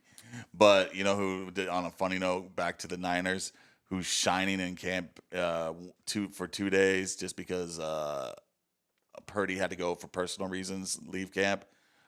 Mac Jones, the one. Oh yeah, I forgot y'all signed Mac Jones. The one we should have picked besides old Trey Lance. Now, who was the other quarterback in that class? There was one Justin more. Fields. It was us. You weren't gonna do like you take either one of those 3 guys, and you weren't gonna find your franchise guy. Mac Jones has been. They said he's been balling out like when he's like out there. Like Purdy's first. How good is he at holding a clipboard? Because that's all you need him to do. That's all you need him to do. Yeah. Let's burn through the rest of the division real quick before we get before we get to the lightning round. Let's go Seattle next, since technically they tied for the division win or tied for the division lead last year. Okay. A lot of change in Seattle. Oh, a lot of change. Sam Darnold coming in. Yeah. Geno traded to the Raiders. But as soon as they give Darnold, he's only guaranteed this one season. They have an out in his contract after this year, which is why you saw them draft Jalen Milroe, the Alabama kid, in the 3rd round. And he's going to be on a short leash because if they see him struggle, of course, they're going to throw him in there and they're going to tank. Exactly. And I think that's where, Darnold, they are guaranteed to pay him $37.5 million this season, but they don't have any committed money to him after this season. So the quarterback being on a short leash, the way we saw Darnold crumble in the last and the last quarter of the regular season last year in Minnesota started to at least show more. He also started getting sacked more. He's a statue. But it's not like Seattle has a above average top level offensive line that he's walking into. But they've always been a run first team, so. And it's going to be a lot of that. They brought in Clint Kubiak, new offensive coordinator. Yeah. So you're getting in full focus on the run game. You got Walker, Kenneth Walker III, and Charbonnet, 1-2 punch. I like both. Like I love Charbonnet's ceiling. Solid. He has a high ceiling. Neither top 10, top 12 guys in the league, but both. If they can both get solid. 15 carries, if they both have 15 carries a game, that is a good game for them. That's going to be a solid game. If they have to rely on Sam Darnold, where they have Jackson Smith, Njigba. I always get that. I didn't even want to try it. Well, that's like Nicholas Kurtz. You got to be careful. You can get into trouble real fast there, especially on Buffalo Soldiers Day. Oh, buddy. Whatchamacallit? Like he had a breakout season at the end of last year, and he became He's a stud. Wasn't he a first round pick? He was a first rounder, yeah. Yeah, so he was a part of that vaunted Ohio State wide receiver room. And let's see, Cooper Kupp comes out of his shell. New team. because I think he just Cooper totally Kupp might have less in the tank than Devontae Adams, though. Because, the Rams had a choice between the two. Yeah. And he just, I will never get over because he was always, he was a PPR machine, touchdown machine. He won the wide receiver triple crown, a couple of 3 years ago or 4 years ago. He was a monster. But when Puka came in, I think it just demoted, it just shattered him to be like, God, this guy's just got a little more step on me. Yeah, he's exactly my prototype, but better. Younger. Yeah, younger, faster, more athletic. Yeah. Better catch range. But Cooper is a dog. He will make those blocks for you, which is something that any run team wants to have. And Marquez Valdes-Scantling, he's just an over-the-top guy for me. I don't unless the safety bid on something, that's all he's going to do. Yeah, you're maybe a big play, but you're not. He's not going to be the line half a dozen target guy in an offensive game plan. They did the trenches in the draft, so I will give them that. And we'll see. Again, you invest in young offensive line that usually takes a few years to see pay off. On the other line, they brought in DeMarcus Lawrence, former Cowboy. Mm-hmm. Actually gave him pretty decent money, 3-year, $42 how mil. Old is he? 30? No, D-Law. I think D-Law is 31. 31 getting. Yeah, but so maybe turning 30. Yeah, no, 33. So this is his last big contract. Turned 33 in April. Man, going to a rebuild team and getting that kind of money. He wanted the money. Yeah. And apparently him and Micah weren't necessarily on the same page. And I think D-Law saw the writing on the wall. Yeah. This is Micah's defense now, and he's not going to have the ability to be that strong leader voice that he had been his whole time in Dallas. Speaking of the Seahawks defense, though, after Week 10 last season, they were a top 5 defense in most categories, in most statistics. Their secondary is elite. It's nasty. It's elite. Led by the UTSA kid. Oh my God, I'm blanking. The 6'5" former Kobe receiver turned. No. Witherspoon. No, Witherspoon's the kid from Illinois. They drafted first round to pair on the other side. Cornerback or safety? Corner. You got Boy Mafe, and Woolen. Tyreek Woolen. Okay, yeah, they have it as Reek. I was like, oh yeah, Reek Woolen. Yeah. Call him Reek. Your name is Reek. That's what Coach Traylor always referred to him as. Yeah. He. I like Seattle's defense. I like their commitment to the run game, bringing in Kubiak. If Sam Darnold continues the career revival and he's playing in a more run-heavy offense, Sam Darnold had Justin Jefferson and Jordan. That helps a lot. And now he's looking at a potentially washed-up Cooper Kupp and MVS. Yeah. But he's got Jackson. Would you rather, right now, if you didn't have Brock Purdy, and I gave you the option of you could either take Sam Darnold from the Seahawks or Kyler Murray from the Cardinals, you'd still take Kyler. Yeah, okay, just making sure. But he'd have that attitude change. I just I don't see him being a fit because Shanahan ain't taking none of that crap. I don't know. Yeah. Shanahan would also, I think, take the talent and try to be like, see how much I can put up with this. Exactly. Because it's not like y'all are, the Steelers where you just get rid of Le'Veon Bell, AB, or George Pickens, or any of these guys. Y'all have had some dudes on the roster that have a little bit of that wild ass in them. 8.5 on the Seahawks, though. I think I go under. I think I go under. And I think by the end of the season, I go under, but I go with 7 or 8.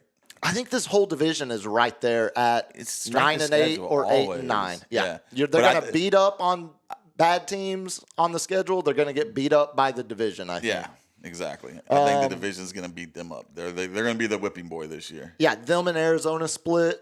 There you drop both to the Niners. All of a sudden, you're 1-3 in the division. If you are lucky, you split with the Rams. and you finish 2-4 in the division, if you're lucky. That's it. Other team, lastly, Cardinals. Yes. Cardinals, I have on my notes here, I think the Cardinals might be the best last place finisher in a division in the NFL. Yeah, they underperform. Like, that's just like what they do, man. Kyler Murray, he always starts out hot. And you're like, oh my God, the Cardinals might be it. And then all of a sudden they go on like a 4-game losing streak. So speaking on Kyler, the offense was top 12 in both points scored and total yards last year. Yeah. But it was in bursts. Yeah. It was big games and then complete shutdown. The whole middle of the year was garbage. The beginning and the end, they were good. I'm not sure if this is a good thing either. Kyler has been talking about at training camp how he's going to run more. Because you remember when Kyler Murray burst onto the scene. Oh, yeah, he was a runner. And he had it was him and Lamar was the only quarterback that had more rushing yards. He had it was 800 and something. I had it here somewhere. But it was like he had 10, 11 touchdowns, 800-plus yards rushing. That body ain't built like Lamar. That's what I worry about now. He's going to get concussed. Lamar's He's tiny, going to be throwing too. up gang signs with Tua and stuff. Yeah. You know, I don't think I'm not sure if you're a Cardinals fan, that's necessarily what you want to hear, that Kyler is planning on running more. Well, at this moment, like, this is like, I think they're ready to either have, like they're just saying F it.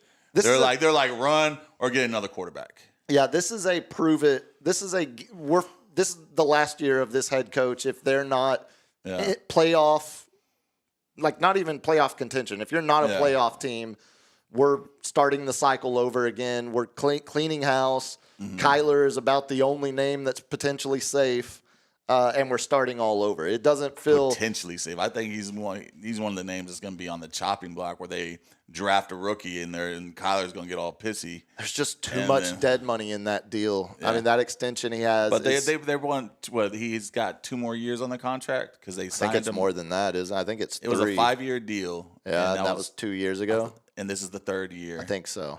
So this year plus 2 more. I think. Yeah, they would have to eat 1 year money. Yeah, but a potential 1.5 years. I was about to say it would carry over. It would kill your salary for 2 years, basically. Yeah. For 2 of those 3 years. That's if you are horrible this year, and then you start out horrible next year, and then potentially there's going to be a great drafting class, of course, next year and the following year. I think, I don't know. You tell me. See, that's the thing, though, because the Cardinals. These guys are looking 3 years down the line. Sure, sometimes. but also the Cardinals. They thought they had hit the money or hit the honeypot. Like they had the 1-1 overall pick. Yeah. They had the guy who made every college defense he ever faced look like a JV junior high team. He also played for OU where it was, Swiss cheese defense. Trust me. The Big 12, was all Swiss cheese. So I was actually at the Bedlam game. What I saw a coked out white boy destroy SEC defenses with half the athleticism of Kyler Murray. Cocaine's a hell of a drug, You can't tell me Kyler Murray. You telling me you're not reading progressions a little bit faster when you're on that yak? I'm telling you the SEC is hyper-inflated when you try to compare. Kyler Murray would have been just fine in the SEC. Well, I think he would have. When Kyler Murray was in the Big 12, we weren't like Baylor wasn't as good. TCU wasn't as good. They got better. Tech wasn't as good. They got better. But I think Kyler goes 1-1 overall in that draft, though. Who else was in that rerun draft? it back.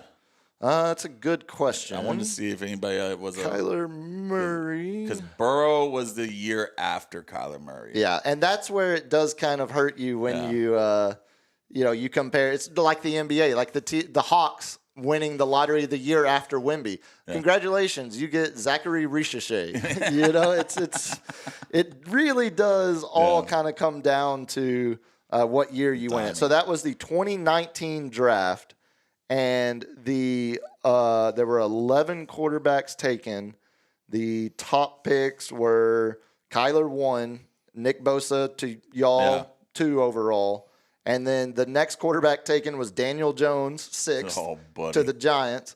Next quarterback after that was R.I.P., a man that Gil Brandt once said was just living to die. Sometimes guys are just living to die. R.I.P. Dwayne Haskins of Ohio State, who was taken 15th over. It was a bad quarterback draft. Yeah. But so that's why I say Kyler goes. I was wondering that if that was the 1-1 again. Patrick Mahomes year, but that was. Now, Drew Lock was the next quarterback taken in the second round. Yeah. Not a good overall class. So they got the best quarterback out of the and I obviously you see more of Kyler than I do, and you're down on him, which kind of gives me pause in my analysis. When he goes wrong, you can see it in between his head. Yeah. He's sitting there shaking his head. Marvin Harrison Jr.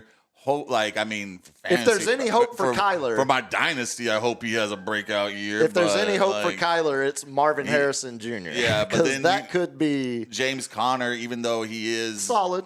He's a solid guy, man. Like I always draft him because I know he's going to get the ball and he catches the ball good. But he's getting older. Scores touchdowns. Trey Benson is behind him. He's going to be fast. He's a fast running back. But they got their second and third receiver, Michael Wilson and Greg Dortch. That's not good. Yeah, they do have Trey McBride, one of the best tight ends in the game. So that's your 1-2 punch. So it's funny. The closest tight end in compensation wise to Jake Ferguson now is Trey McBride. He's 6th. Ferguson's now 7th. Mm-hmm. You mentioned wide receiver room after Harrison is pretty empty. They didn't address it in the draft. First 5 draft picks were on defense. They signed Calais Campbell and Josh Sweat on the defensive side of the ball. I think they're better. I think they finished better than Seattle. I think so too. But I could see both of them 8 and 9, and both are on the underside of 8.5, especially considering how much better I think y'all are than them. I think they're going to get beat up by the division once again. Yeah. They never really get too much home team support. Their fan base is kind of wishy-washy. No, it's a bunch of retirees living in the greater Glendale area. The desert and that dry heat that people say is better than that 110 degrees dry heat. So much better than 99 humidity. It's awesome for camping and hiking. Yeah. That's northern Arizona is some of my favorite parts of the United States. So many whitewater rafting through the canyons, great hikes in the mountains. It's hot during the day, but it's not humid. It's cold at night, desert cold, so it feels good after a long day out in it. Love the weather. But give me the under on the Cardinals. But they do have a good D. They did pick up Josh Sweat on D-line. As I just said, and Calais Campbell. Okay, you just said that. I was spaced out. Then Buda Baker, always one of the elite wide safeties out there. Doesn't it feel like his name, with a name like that, he should be a better NFL player? It just sounds like Buda Baker. I know. I'm not saying he's bad. One of the top safeties in the game. I'm just saying it sounds like a name that's like a 1970s Hall of Fame safety for the Steelers or for the old Raiders. I think he will be a Hall of Famer. You think so? Buda Baker, yeah. He's been one of the top. He's getting older, but he's been top 5 for safeties are also one of the hardest positions to get into because if Darren Woodson's still not a Hall of Famer, Buda Baker can. Buda Baker, I keep calling him Buda like the city. Buda Baker can. I did it again. He can wait. God dang it! Final count: Niners 10.5. Give me the over. Over. Rams 9.5. Give me the over. Cautiously, hesitantly. Healthy. Give me the healthy over. Seahawks, Cardinals, both at 8.5. I say under on both. But I think both of them are right at 8. I had a lot of fun making the notes for this division because I kind of like this division more than the NFC North now that I've actually looked at it. There's a lot more. Is Chicago better than Seattle or Arizona? I'm not so sure. First-year head coach, a lot of holes. Yeah. Are we sure about Caleb Williams? Yeah. I'm not who was I convincing you more of? You were on the Vikings. Yeah. Vikings, yeah. The Vikings with JJ. I would have not Arizona. Sure what McCarthy is. I'd have Arizona over Chicago. Seattle push. Yeah. I think this is right there with the NFC North, though, in overall total competition. All right, LG, hit us with the lightning round. Let's get out of here. I mentioned the Dion. These shades remind me more of Dion than they do Kyle Shanahan or the West Coast. Dion called a press conference earlier today where he announced he just recovered from a cancer battle. Didn't even tell Shador or Shiloh as they were going through the draft process because he didn't want to weigh on them. That's heavy, dude. Had bladder removal to fight the cancer, and now is announcing cancer-free, and he plans on coaching University of Colorado this year. So just obviously the man, he lost like 2 toes last year. He's trying to save now his foot, bladder, and he's like cancer. lives in constant. Did you saw what he has to do every treatment of like every couple of hours? Yeah, I think I'd almost cut off my foot. I think the further when the Dion era of college football, Coach Dion, Coach Prime era ends, I think we're going to look back on it and say, I kind of think Coach Prime was actually telling guys like, no, y'all just got to hit the transfer portal. You're not good enough. Like, yes, it's cold, it's cool, but it's becoming a business. What do NFL coaches do? They tell guys, you're not making the training camp roster. Prime's he's always a trendsetter. Yeah. You know. Pour one out for Prime's toes, but and his bladder. A lot of death out there this week, and this just in. This one, I remember this guy. Wait, another one tonight? Just breaking news. Sandberg, right? No, I knew it was bad. Died. I knew it was bad. Cubs Hall of Famer, man. Because a lot of his former teammates were all of a sudden popping up at Sandberg residence and posting about how I got to see Rhino today. Like, when you have guys flying in from all parts of the world, all parts of the country to come visit. So that was like Hulk Hogan. So Hulk Hogan passed away. Oh, give me Sandberg over Hogan all day. Yeah. when you go on a racist rant. Yeah, I was about to say, unless Sandberg has something in the closet that I can't remember. And then you sell out at the very end to try to make some money. But I do feel bad for Hogan because what he went through, he had a neck surgery, and he basically, his lungs were filling up. And from the wife telling me, like, that is one of the worst. You're basically drowning. Yeah, it's terrible. Yeah, it's drowning so in your own. No, he was in hospice for the past couple months at his house. Look, all jokes aside, like, let he who hasn't sinned cast the first stone. It's not like Hogan was very but I'll clearly call a spade. Yeah, he was very clearly grifting in the last part of his life. Getting into politics, going on the 700 Club. Promoting Hulk. I remember the beer. Hulk. It was what was it? He had it was like Hulk. Some kind of religious tie-in. I can't. I saw it earlier this week. He was there for the kids, promoting vitamins and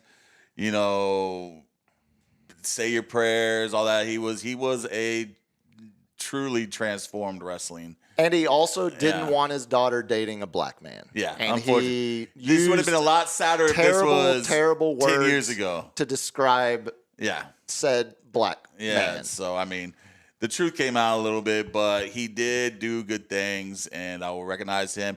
But we also lost another one, Megalomart's own Chuck Mangione. Huh? King of the Hill. Chuck Mangione was actually a real trumpet player. He died, though? Flugelhorn. Yeah. Flugelhorn. Excuse me. Oh, my God. When did this happen? Chuck Mangione passed away. He was, I loved his King of the Hill episodes, always cracked me up. I never knew he was a real guy until probably 5 years jazz ago. Legend. Yeah. Jazz instrumental.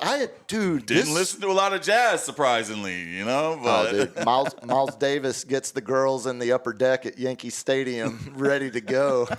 Throw a little Dizzy Gillespie on, you're in business. Oh, buddy, man. Dude, no. You're breaking Sandberg and Mangione. I had no idea. Yeah. When was it? Oh, my God. That was a week ago. Yeah, that was the same day as Hogan. Last Tuesday? Same day as Hogan, man. So when they say death comes in threes, y'all all effing liars. Yeah, it's a trifecta at minimum. This is a six factor. Been a rough month. But we lost Michael Madsen also. Oh, Michael Madsen. Yeah, actor. that one was back. July I watched 3rd. Reservoir Dogs own, man. One of the greatest scenes ever. Oh, he's awesome. He's great in Kill Bill too. Oh, yeah, with excellent. Him and Carradine as his dad. And the brother just sits there and shoots her with rock salt. He ends up getting By the way, bit by the mamba. I got spoiler alert. I got hit with some rock salt picking some shrooms allegedly in Louisiana. Allegedly. Hit me, LG. Hell no! We're going to save most of these for Wednesday because we spent so much. I think we're going to do the same thing Wednesday, though, because we have the NFC East up. So we'll go long in the main segment again. But we were talking baseball earlier, mentioned the Emmanuel Clase gambling probe. Did you see, apparently, Bryce Harper and Rob Manfred went face-to-face, nose to nose. So Manfred is starting to cry poverty because the players' union and the owners are about to have a new CBA negotiation kickoff. Manfred wants a salary cap in baseball. It's the last sport in North America without a salary cap. The rest of them are socialist. The rest of them are welfare, where the worst teams get the best picks. Yeah. Baseball is like soccer still, where if you got the money for it, if your owner wants to pay it, and guess go what? out The Players Association will never vote that in. Well, and see, this is where Manfred is trying to lay the groundwork to get, he's never going to get Bryce Harper to agree with it, but if he can get the fifth bullpen arm on every team across the league to agree with it, he starts to build some, what's that word? Momentum. Some momentum in negotiations. So it's real. No, actually, he's looking for support from the lower tier paid guys. Yeah. And Bryce Harper said, if you want to talk about a salary cap, you can get the F out of our locker room. And apparently, as reported, Manfred said, no, you know what? I won't get the F out of here. And here's why. And went right back and forth with him. So they said it ended with a handshake, but neither has. Both have declined comments since. All right. Hit me, LG. Bad boy. Do we have the WNBA's new slogan graphic? I thought we did this one already. The pay us what you owe us. No, this is a new one. Oh, God. This is a new one. Right here. Not thought out too much. Oh, I need to see it. This is Let Her Cook. Oh, okay. Are you falling for? Is that Photoshop? That's got to be Photoshopped because surely. Tell me, hey, I see it on the internet. I gotta believe it. Oh my God, Washington time. Yeah, let her cook. Oh man, when they use slang words and it goes horribly wrong. Yeah, it goes horribly wrong. That is a new Gatorade. You got to. It's one I can get behind. I'm not gonna lie, so to speak. Yeah, that's what she said. I can get behind it, but you gotta let her. Did any of these girls come out and be like, "No, don't do this. No, don't do this"? There's two different options here. Go with the slang. All of the men at running the Gatorade ad campaigns were like, "Oh, this is gonna be funny as hell," and got it approved. Got him. Or the Gatorade ad was developed by women that were like, "Well, we can cook too. We can do this too," without even thinking about how that would be. Old women who don't get how that would be. They're like, we need to get a slang word to get read by the Outkick community. We need to get the young generation into it. So they're all talking about cooking and let them cook. And that's stuff like that. That's a pretty bad. I had to say that. Buddy. Hit me, LG. Let's do one more and get out of here. I'm gonna save local news for Wednesday's episode. Okay. Because I'm not sure if y'all are aware, but last week we had a guy throw nitric acid and a Molotov cocktail at police officers as he was barricaded. So we're going to talk about that Wednesday. We'll close out tonight with a shadow. The inevitable. This was absolutely inevitable the day he was traded to LA. The day Nico said, "Get your shine box, Luka. We don't need you anymore." You never in shape. You're never in shape.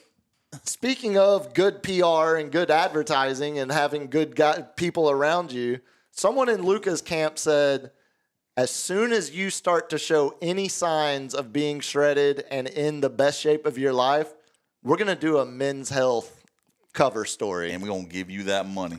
Yeah. We're going to give you that money. Now, the story... This is a little Photoshop, by the way. You know that, like, there's like a. Oh, it's always touched up. Touched up. I mean, of course it is. Again, to make him look better and to make his narrative be that he's going to be. I think they're both can be true. It's definitely touched up, but he's also now going on being around LeBron for almost a full year. But you know what? Whatever you want to say about LeBron, he's the closest to TB12 to Brady.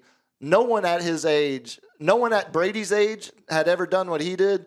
No one at LeBron's age has ever done what he did. Yeah. And just being he's taking that beer away from Luka after the game. He's blocking DoorDash on Luka's phone. I'm gonna crush your dreams about that. Yes, that is true a little bit, but because he was a guest announcer on today's Yankees game. Oh yeah, you told me that he was on for 2 innings and. He can't say that he's a Yankee fan, even though he got his new Jordan shoes signed by the god himself, Aaron Judge. He said he took Jordan also or Jeter Jordan brand. He took a year off, not a year off. He took a month away from basketball and played paddleball. What paddleball's tennis though? That's like pickleball. Yeah, he was it's like it's it's not baseball, but that's probably because they didn't want him to tear an ACL or tear like a. I don't think Luka's going to be playing in any beer league softball games or anything like that. This is from his mouth. Yeah. He played paddleball for a whole month. Yeah. And didn't play a single lick of basketball and got in shape. It's a good. It got his cardio. That's what he said. Workout. It was a cardio thing. And he always liked his first loves were soccer and tennis. Yeah, he loved. Well, him and Dirk used to play tennis together all the time. No, yeah. the story itself was absolute. Dirk with those knees played tennis. Oh yeah, like he's a stud tennis player. I can see him with the length smashing. And stuff. Yeah. The article itself was utter AI slop. It said Luka had a 42-inch vertical at the draft combine. Luka's never gotten close Can he to even 40. dunk the ball? Go watch some rookie highlights. He actually compare what he looked like Puka's as got a better rookie. Hops than him. Yes, Puka has a higher vertical than Luka. Yeah. He also didn't attend the draft combine because he was playing EuroLeague playoffs with Real Madrid. So clearly it was just an easy shot to get in at. But they also said on the Yankee game, all of the fat jokes. It's all like, did you take that as a personal insult? And yes. he's like, absolutely. Of course he did. Absolutely. Because were you shocked like us? He was like, I was devastated. Yeah, he cried for 2 straight hours before answering the Lakers' phone calls, telling him, we're happy to have you. No, this again, it was inevitable. It motivated him. And he motivated a beast. So now do I have the Lakers above the Spurs? Maybe. I mean, again, if you don't, we'll see. We don't have time. LG, get us out of here. LG, get us out of here. Wednesday night, we'll be back for the NFC East preview. If you want to follow along with me on X at Biggest Puma, Instagram biggest.puma. At Instagram, the Captain's Chair 210. And we lost your camera. Perfect timing. Perfect timing. Spectacular. LG's when's the next stream? Tomorrow at 1 p.m. Very nice. Y'all, everyone hop in on that. Until we are back in the room Wednesday night, y'all be good, be safe. Peace.